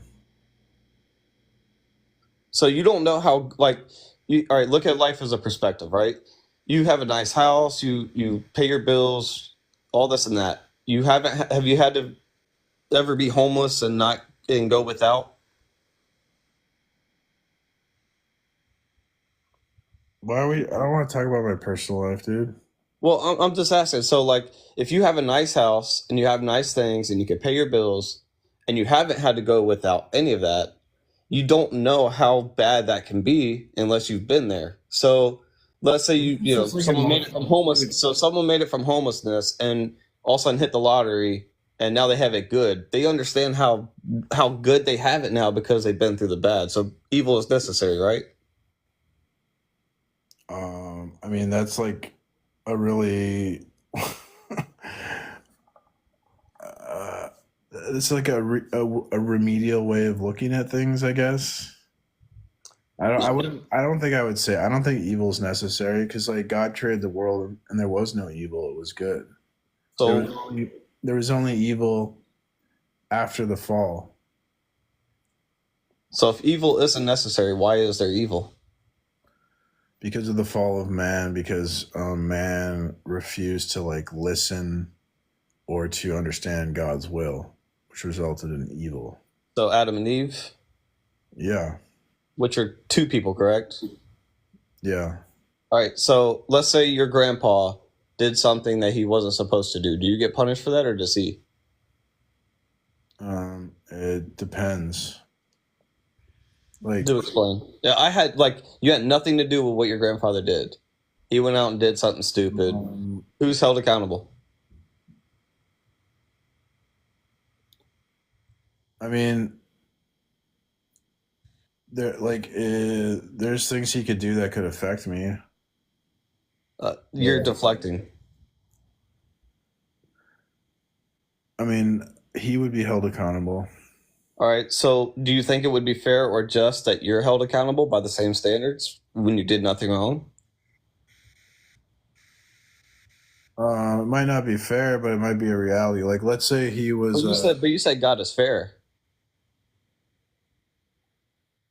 What does that have to do with anything? All right, so you just stated that that wouldn't be fair for that to happen, but yet you're saying God is fair, even though He's doing that to us because those two people He's decided doing not to, because those two people decided not to listen to Him is what has created your worldview today. Why people sin and why people have the possibility of going to hell. He's not punishing us for what Adam and Eve did. It's You just stated because two people decided not to listen to Him is why. Listen to me, it's dude. why this is the way it is now. Listen to me, dude.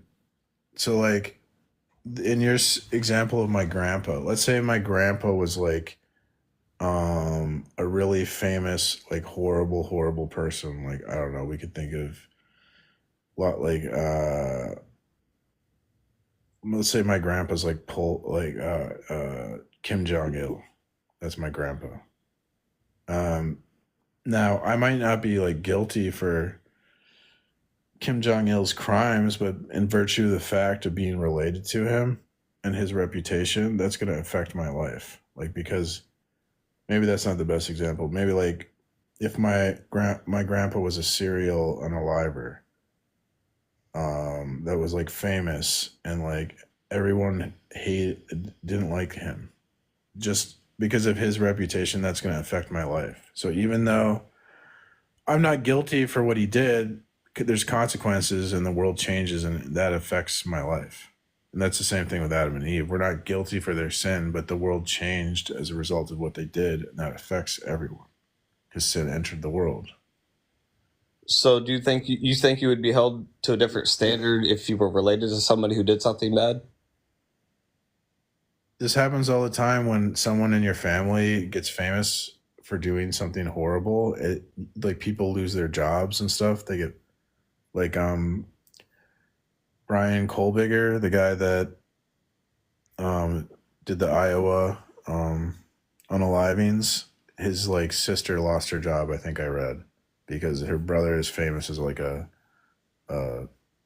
serial unaliver.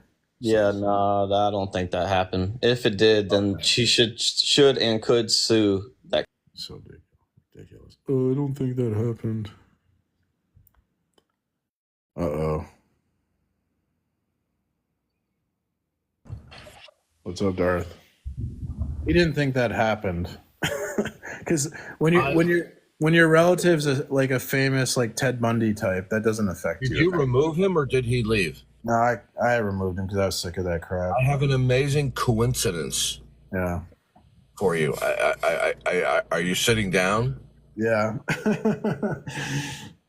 I looked at his account and I have him blocked. Oh, no kidding.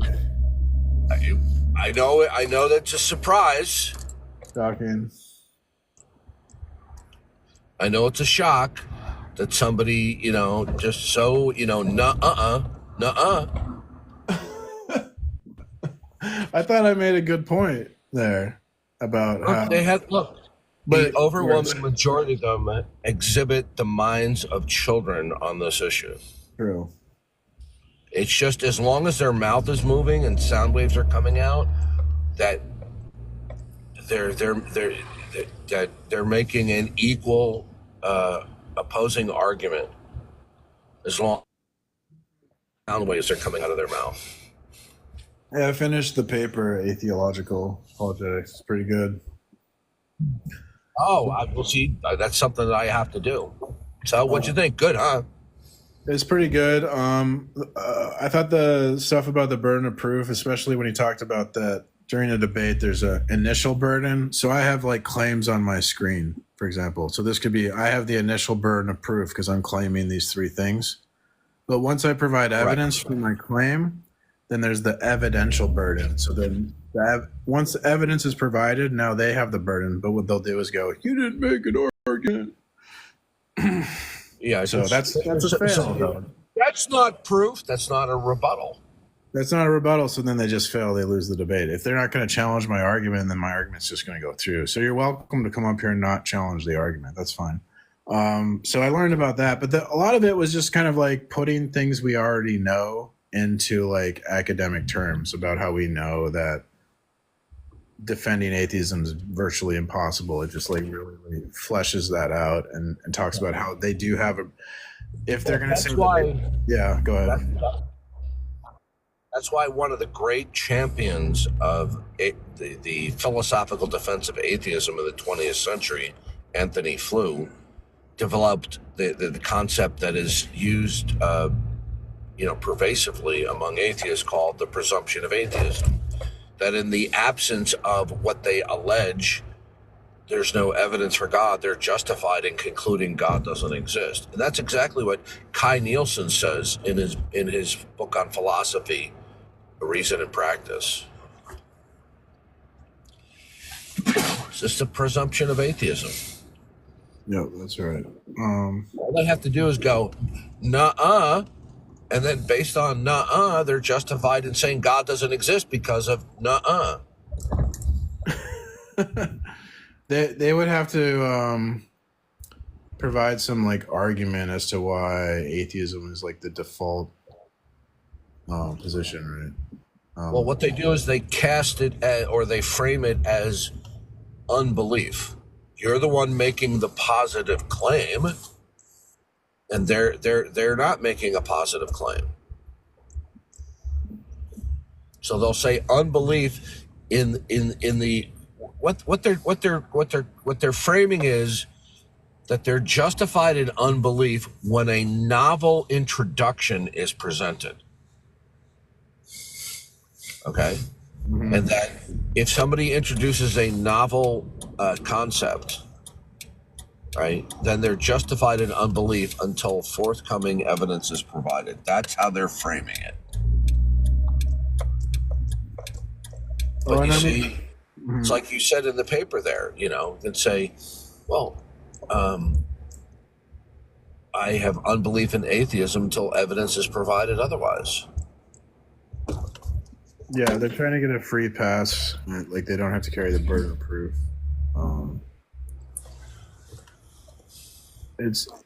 But he basically says it's easier for them to just poke holes in our arguments and say God might not exist than to prove that. Well, God that's the stagnate to stalemate strategy. Okay. If we force them to present evidence for their view, their arguments are like weak and uncertain. So, well, isn't it funny how they go, "As God of the gaps," and who's actually arguing for that? And I've never heard a Christian or a theist make a God of the gaps argument. Well, there's a lot we don't understand, therefore God. Think about like how all since all they do really is poke holes in our arguments. If they were forced to defend like their position and we could poke holes in their arguments, it would show that like they have no basis to claim like this like superiority of position or something, right? Like it would really. Well, I like the idea of reflecting back to them statements that are the equivalent of what they say, but that really spotlights or frames what their real position is. So, like, for example, when they say there's no evidence for God, I say, so let me get this straight. So the world does not have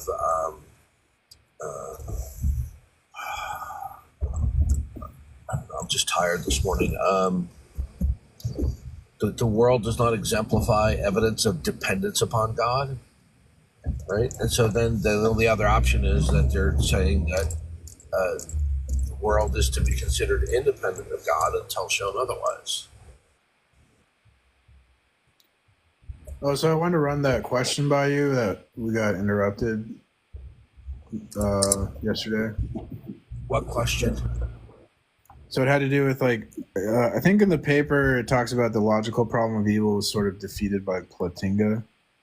And so I noticed that the atheists run the evidential problem of evil, but then necessity would trump probability. So from what ChatGPT was telling me, that like if we show God's necessary, then they're gonna have to show that God's not merely like improbable, but like logically impossible. So they would have to do a logic. If God's necessary, the evidential problem of evil fails, and you'd have to make a logical problem of evil. Is what ChatGPT was that? What do you mean by that? If God is necessary, mean as opposed to God being a contingent being? Because necessity would trump probability. Like if I argue something, if I have an argument or I can prove something's necessary, and you have an argument that says it's probably untrue, the necessity would trump the probability. That's what ChatGPT. Okay. So what you're saying is they're saying because of these states, these unpleasant states of affairs, vis-a-vis an all-good God, that makes God's existence highly improbable. Yes, that's the evidential problem of evil. That's what they've run to, because the logical problem of evil is a fail. But that's not going to work if God's necessary, right? So that would be a fail. Like any probabilistic atheist argument would fail because God's necessary, right? Well, they're always framing the dialectic inaccurately. Right. Always. So I just simply say, notice how they're framing it against either God or a maximally benevolent God. Notice they don't juxtapose the problem of evil versus God's plan. Okay? The paper argues that probability would work two ways. That if we allow them to make like the evidential problem of evil, then we could make like the design argument or something like that. And they would have to special plead to reject our argument at that point. Well, you're just wrong because there could be a multiverse. Yeah. In a many worlds in one, solves the problem. Yeah. I think that's where science is going to head to. Have you talked to Scotty Williams? I think I talked to him. He's kind of, I don't know if you want to run precept on him. I just told you. Was that the guy that if you want to bring him up, fine, but Yeah. We don't have it'll be the same usual atheist adolescent mentality. Yeah. No one else is requesting, so. Some guy tried to argue that there's a contradiction between God being an agent. There's a contradiction between God and what? Agency. Agency? Yeah. Oh, please. because he acts in the world or has desires and beliefs. I'm not sure. I don't get it. These people are ridiculous.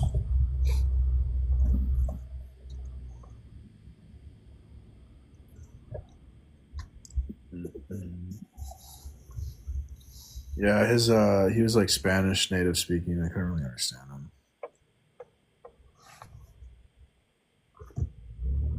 So, what's your view, Scotty? Well, I'll be quick. I just want to know, Darth, how do you feel that you were an atheist at one point? I don't understand your question.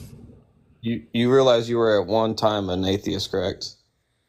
Are you using the standard definition of atheism? Well, so atheism is just not believing in a God, correct? No, that is not a standard definition. All right, what was Not only is that not the standard definition in the reference works, it's non-informative. It's just you would then be defining atheism as an umbrella term. So define atheism. Define an atheist. I'm not defining atheism. When we survey the field of reference works, encyclopedias, dictionaries, including philosophical. All right, stop deflecting. What is an atheist? Why are you interrupting me? Because you interrupt everybody you ever speak to. Define atheism. You wear a helmet for a reason. Atheism, and you're okay. So that's like the third time you've interrupted. No. You like to talk. I'm talking right now. You love to filibuster. Are we playing Death by Mod right now? Here's what you do, Darth. Are we playing Death by Mod? You filibuster until people want to give up on the argument. He couldn't help himself. You're being emotional. Bye, little boy. He's trying to copy me when I call him emotional. See, notice how I was nice to him. He asked me to give the definition. I was in the process of doing so, and he decided to not only interrupt, but to continue to interrupt when I made it very clear that I objected to him interrupting and wanted to finish me answering his question. But that's right, I have Scotty Williams blocked. What a coincidence that I have his account blocked. All they want to do is like quibble about the definitions of words because like they can't actually argue. They're all sophists. Telling me atheism is a lack of belief is, at best, it's just non-informative because it doesn't tell us. Okay, that's three positions. Well. Here's the problem. Some atheists say atheism is a lack of belief, but others say atheism is a rejection of a claim. So a lack of belief is not synonymous with a rejection of a claim. Oops. Because you see, the rejection of a claim is there's a cognitive appropriation of the concept in question. Okay? So atheism is not where somebody is cognitively impaired toward receiving or understanding the God concept. See, what he's trying to maintain is that, children are atheists or babies are atheists. I mean, it doesn't get any more stupid than that. I mean, if atheism is lack of belief, like technically, then my cat is an atheist and my chair is an atheist. Well, yeah, that would make toddlers atheists. Rocks are atheists. Like how they do bodily contortions, metaphorically speaking, to bastardize the basic meaning of atheism in the English language and in philosophy, so as to insulate themselves from having to defend what they really believe. This is all an attempt for the presumption of atheism, right? Like exactly. Yeah. So the point is, atheism is the denial of God. They know they can't defend the denial of God, right? So they'll flip and they'll flop. Okay. They'll take the stance, they'll deny God. You ask them how they can deny God, then they'll pull the incredulity card, right? And then when they go through their nuh-uh shopping list. Check, check, check. And then they'll go, oh, well, I'm reason to believe God doesn't exist because you have no forthcoming evidence. I mean, this is the pathetic state that they're in. Do you have this dysfunctional guy blocked? I bet you do. Who, Tab Mitchell? No, there's a guy. I've had Tab Mitchell blocked for quite some time. I know you have Tab blocked. His lovely and effervescent wife sent me a Christmas fruitcake, so I removed my block from Tab Mitchell. Oh, they say that Tab Mitchell's lovely, beautiful, and effervescent wife made an absolutely delicious, and I may say moist, fruitcake. That's awesome. Yeah. Effervescent. and she is. There's this guy in the queue named Dysfunction. I say effervescent because I'm trying to be accurate, because if I said bubbly, I think that Tab might take offense of not using a more accurate term of effervescent. So there's this guy in the queue. His name is Dysfunctional, and the name is apropos. So, Darth, I started reading that paper, by the way. Excellent, my friend. And keep those fruitcakes coming. We got a lot of fruitcakes on my live here. Is the fruitcake in reference to my sexuality? Oh, no, I'd say fruitcake would not be. No, I think that would reference like someone who's like in the loony bin or something. Yeah, they ain't got no tools in the shed. Yes. So do you accept God as your creator, Dysfunctional? Which one? Okay, I'll ask the question again. If you dodge the question the second time, I will remove you. Do you accept God as creator? Well, let's see. I don't accept Odin. I don't accept. Okay, that Jupiter. constitutes you have I 5 don't seconds accept to answer the question. Allah. Okay, goodbye, Dysfunctional. Run away. Goodbye. Yeah, his name is apropos. See, once again, notice the dishonesty here. They refuse to give an honest response. Do you accept God as creator? Right? Which one? That's a stall, dodge, and delay tactic. Why don't they just say no? What is so difficult about that? Welcome, Yaden. You got a question for Darth? Oh yeah, I asked you this, but Darth, what do you think about the Elliot argument? I think Elliot is not very smart, but he excels in pride and arrogance, and it's basically it's an attempt to establish a God who does not reveal himself, which is absurd. Yeah, that's true.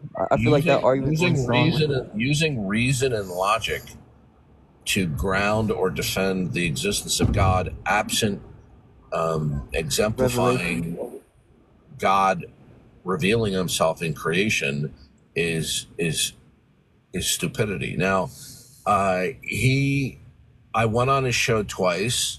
I only lasted there less than 60 seconds each time. He was incredibly obscene and vulgar toward me, and I have challenged him to dialogue with me on this platform, my platform, other platforms where he shows up, and he categorically refuses, and then demands some other time or location with an independent moderator, which is strange, right? And then he comes in under different user accounts, referring to me in utterly vile, sexual, and obscene terms. So this Elliot character, we're not dealing with somebody who's playing a full deck.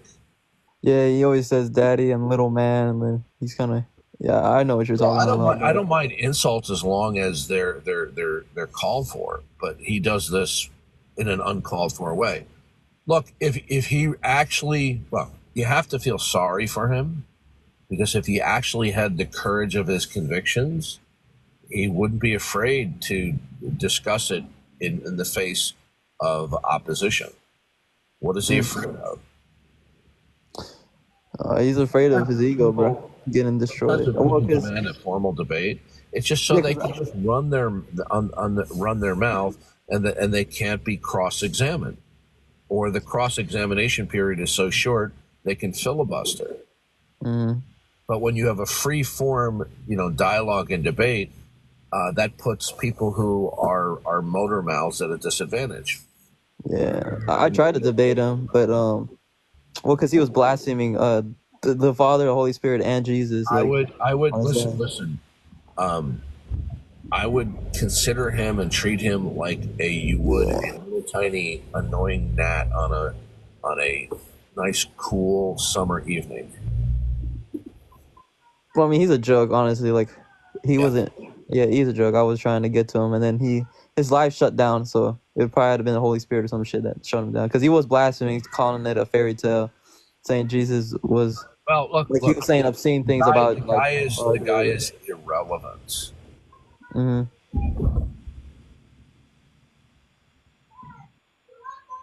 I was talking to a Christian apologist last night, okay, around dinner time, and he was live streaming.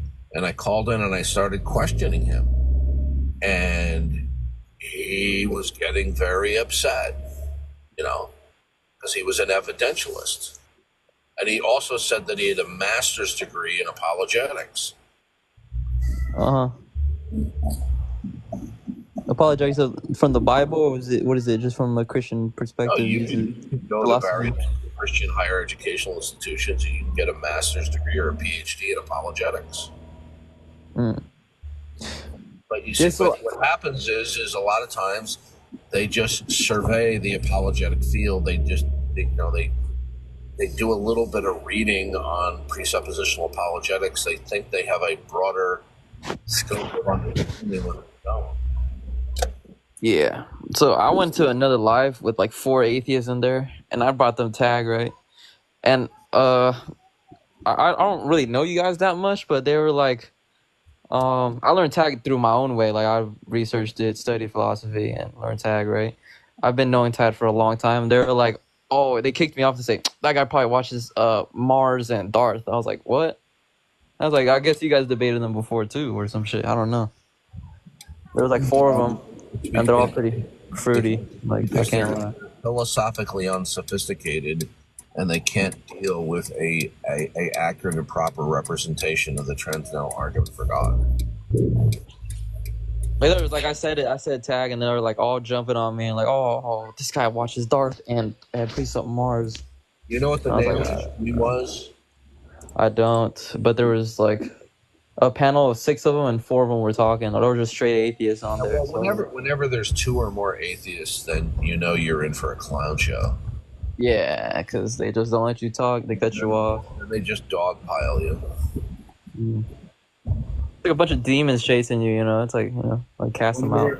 Whenever 2 atheists gather in the name of Satan, then it's over with, yo. You can't do shit. Well, because like when at least in your platform, bro, you guys should let people speak. Like, even though or whenever I go to other people's platform, like if there's 4 theists and 1 atheist, there's always just 1 theist speaking. We don't cut them off or nothing. Then you go on their platform, it's just like, holy shit. It's like a bunch of demons like trying to bite you and tie you down. I don't understand that they hate God. Yeah, they do. Adopting this position. And then they go, how can I hate something I don't believe in?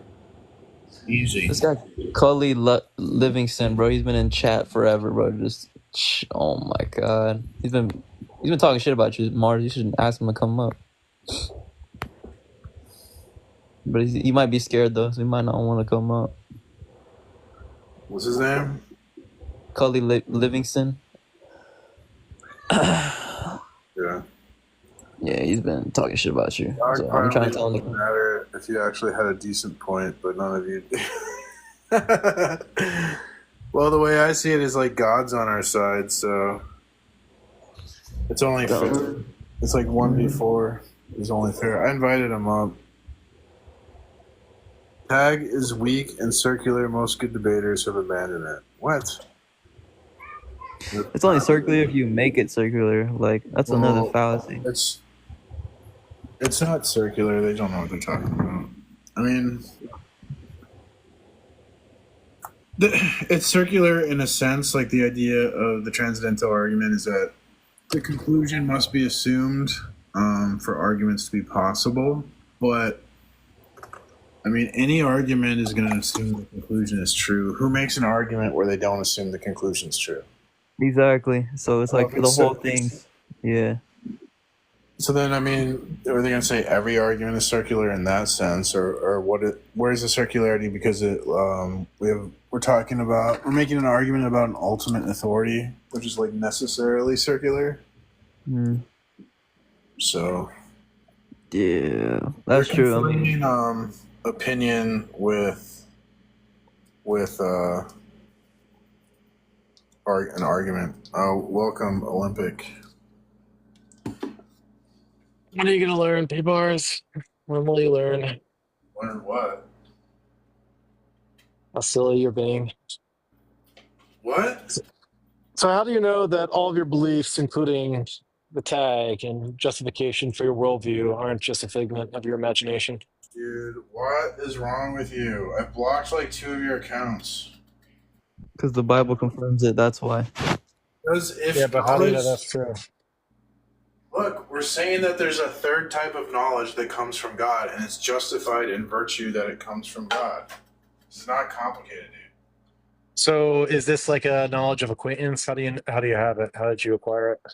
It comes from God. We're made in God's image. So how do you know you have it? We can think God's thoughts after him. Yeah, but how do you know you have that knowledge? Virtue that it comes from God. God's the authority in the system. It's justified in virtue that it comes from God. Great. If you got something from God, you have knowledge. How do you know you have that knowledge? Because it comes from God. It's justified in virtue that it comes from God. Yeah, I know, but how do you know that thing exists? Because it comes from God. Yeah, but how do you know that? Because it comes from God.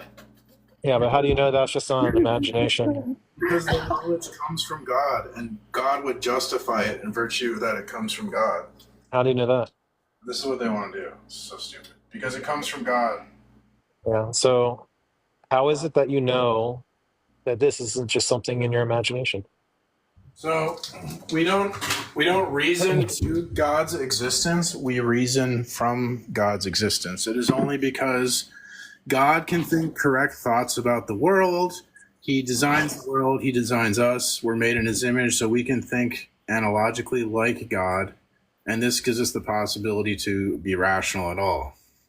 Right. So that's a fine external justification. That could be the case. I'm asking you how you know you have that knowledge.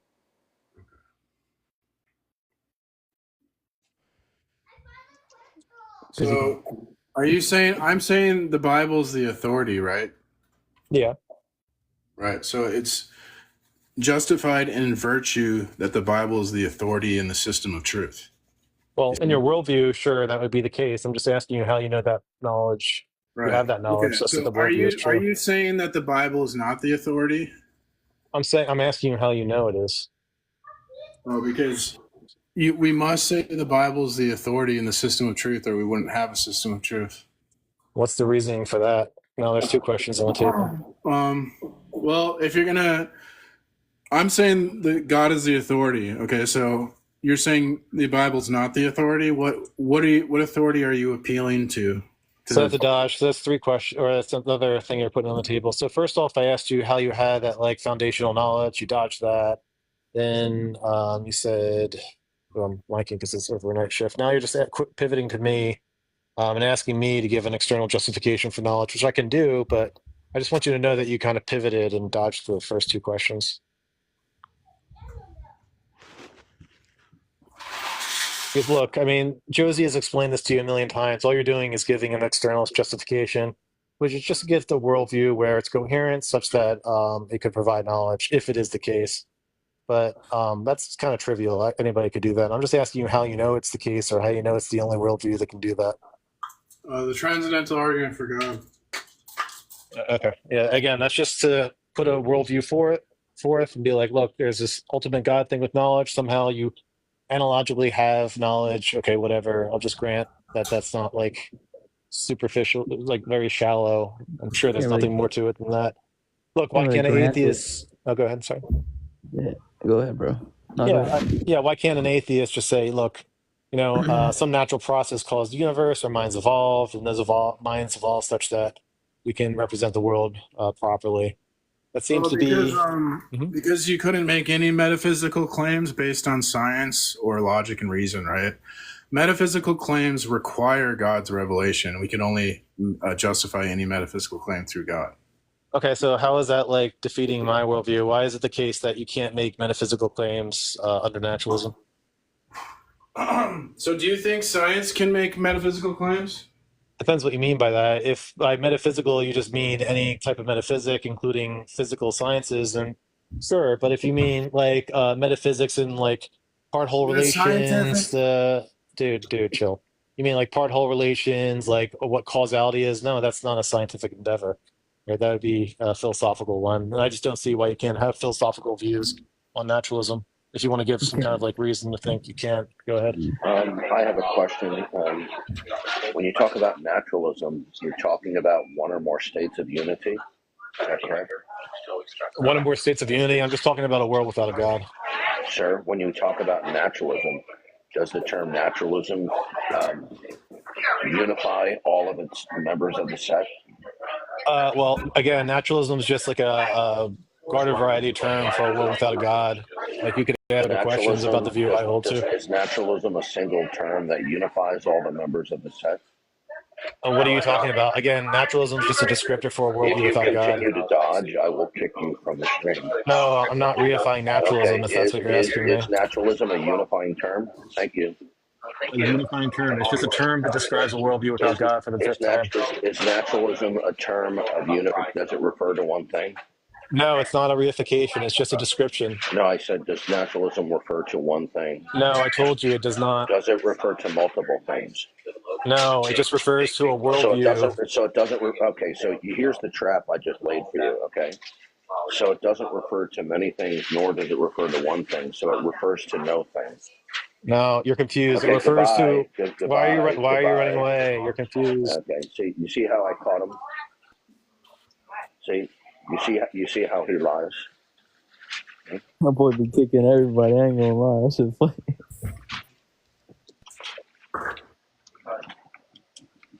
That guy was not a Christian, bro.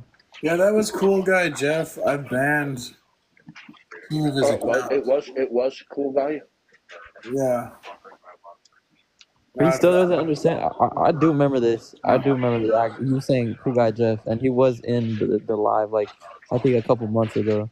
Or something. I know who that is. It's cool guy Jeff. Okay, so he says it doesn't refer to one thing, nor does it refer to many. So then it doesn't refer to anything. You see that? He's got a mindless cause for explanation of the universe.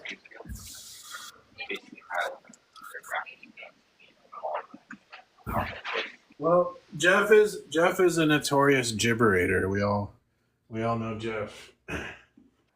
He's one of the most deranged non-believers that you will find on the internet. So, there you go.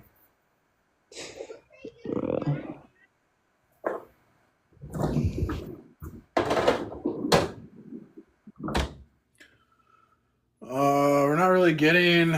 Does anyone want to come up and challenge? I mean, I can understand why you guys don't want to because your position kind of ass. The atheist position not good. I was dark guiding people. I want to hear this. What's that? Oh, this guy in chat. He said that Darth is misguiding people. How is he misguiding people? Misguiding people? Yeah, look at the guy in chat, Justin. He said he's a Christian, so. I don't know. Darth doesn't really even get into theology that much. So I don't know how he would be misguiding people.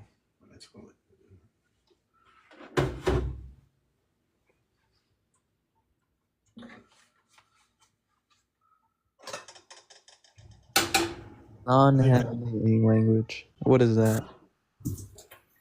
Okay, not letting them answer. Oh, this guy. No, we people. Oh, damn. People are not answering. We're interrupting when just because someone's giving a response doesn't mean they're answering. So, you're just not understanding what's going on in the conversation. Because a lot of people don't know about metaphysics and they don't know about debate. In a debate, when you ask your opponent a question and they don't answer your question but they respond, you're supposed to keep asking the question until they answer it. You're like literally, a debate teacher will train you to do that. And then when Darth does it, they think he's mean. It's like, it just shows you're like, the people that criticize Darth's behavior, they're just ignorant about A, the subject matter, so they don't understand that Darth's opponents are BSing him, and B, they're ignorant about how you're supposed to debate. So Darth's behavior is correct in the context of a debate, and in the context of like how his opponents are constantly bullshitting him, but because people are ignorant, they don't consider these things. Yo, is that him again, bro? Mars in chat? Jerry Green, is that? I don't know. I can only tell when I hear his voice. Because a lot of them have like a similar mentality. He talks about Josie. That Josie guy is not a good person.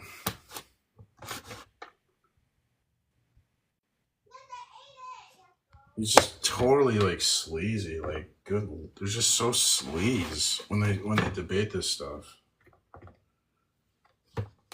They can't concede like Tag.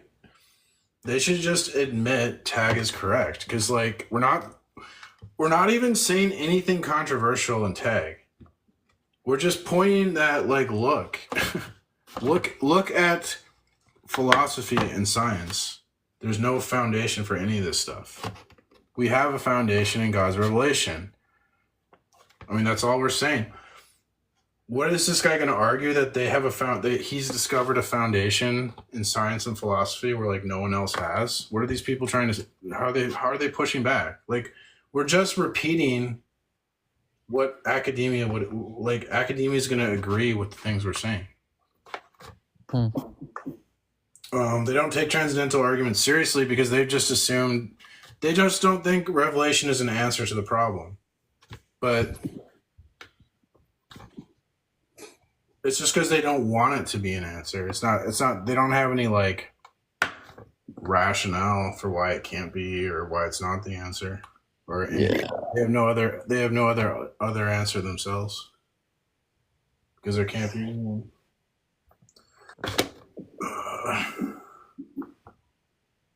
Like no one wants to challenge Christianity. Really? Aren't you? I thought you atheists. You like make fun of us. On your lives all the time. Where are you guys?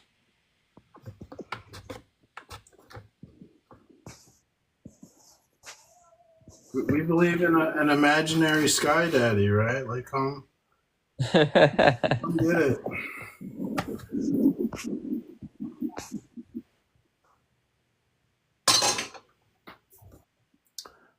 Okay, well, no one's really requesting to come up, and I got lunch here, so I'm just gonna, I guess, break for lunch, and I'll talk to you guys later. Thanks for coming, Darth and Yarden, Tab. Yeah, no problem, bro. I appreciate you guys. Thanks for having me.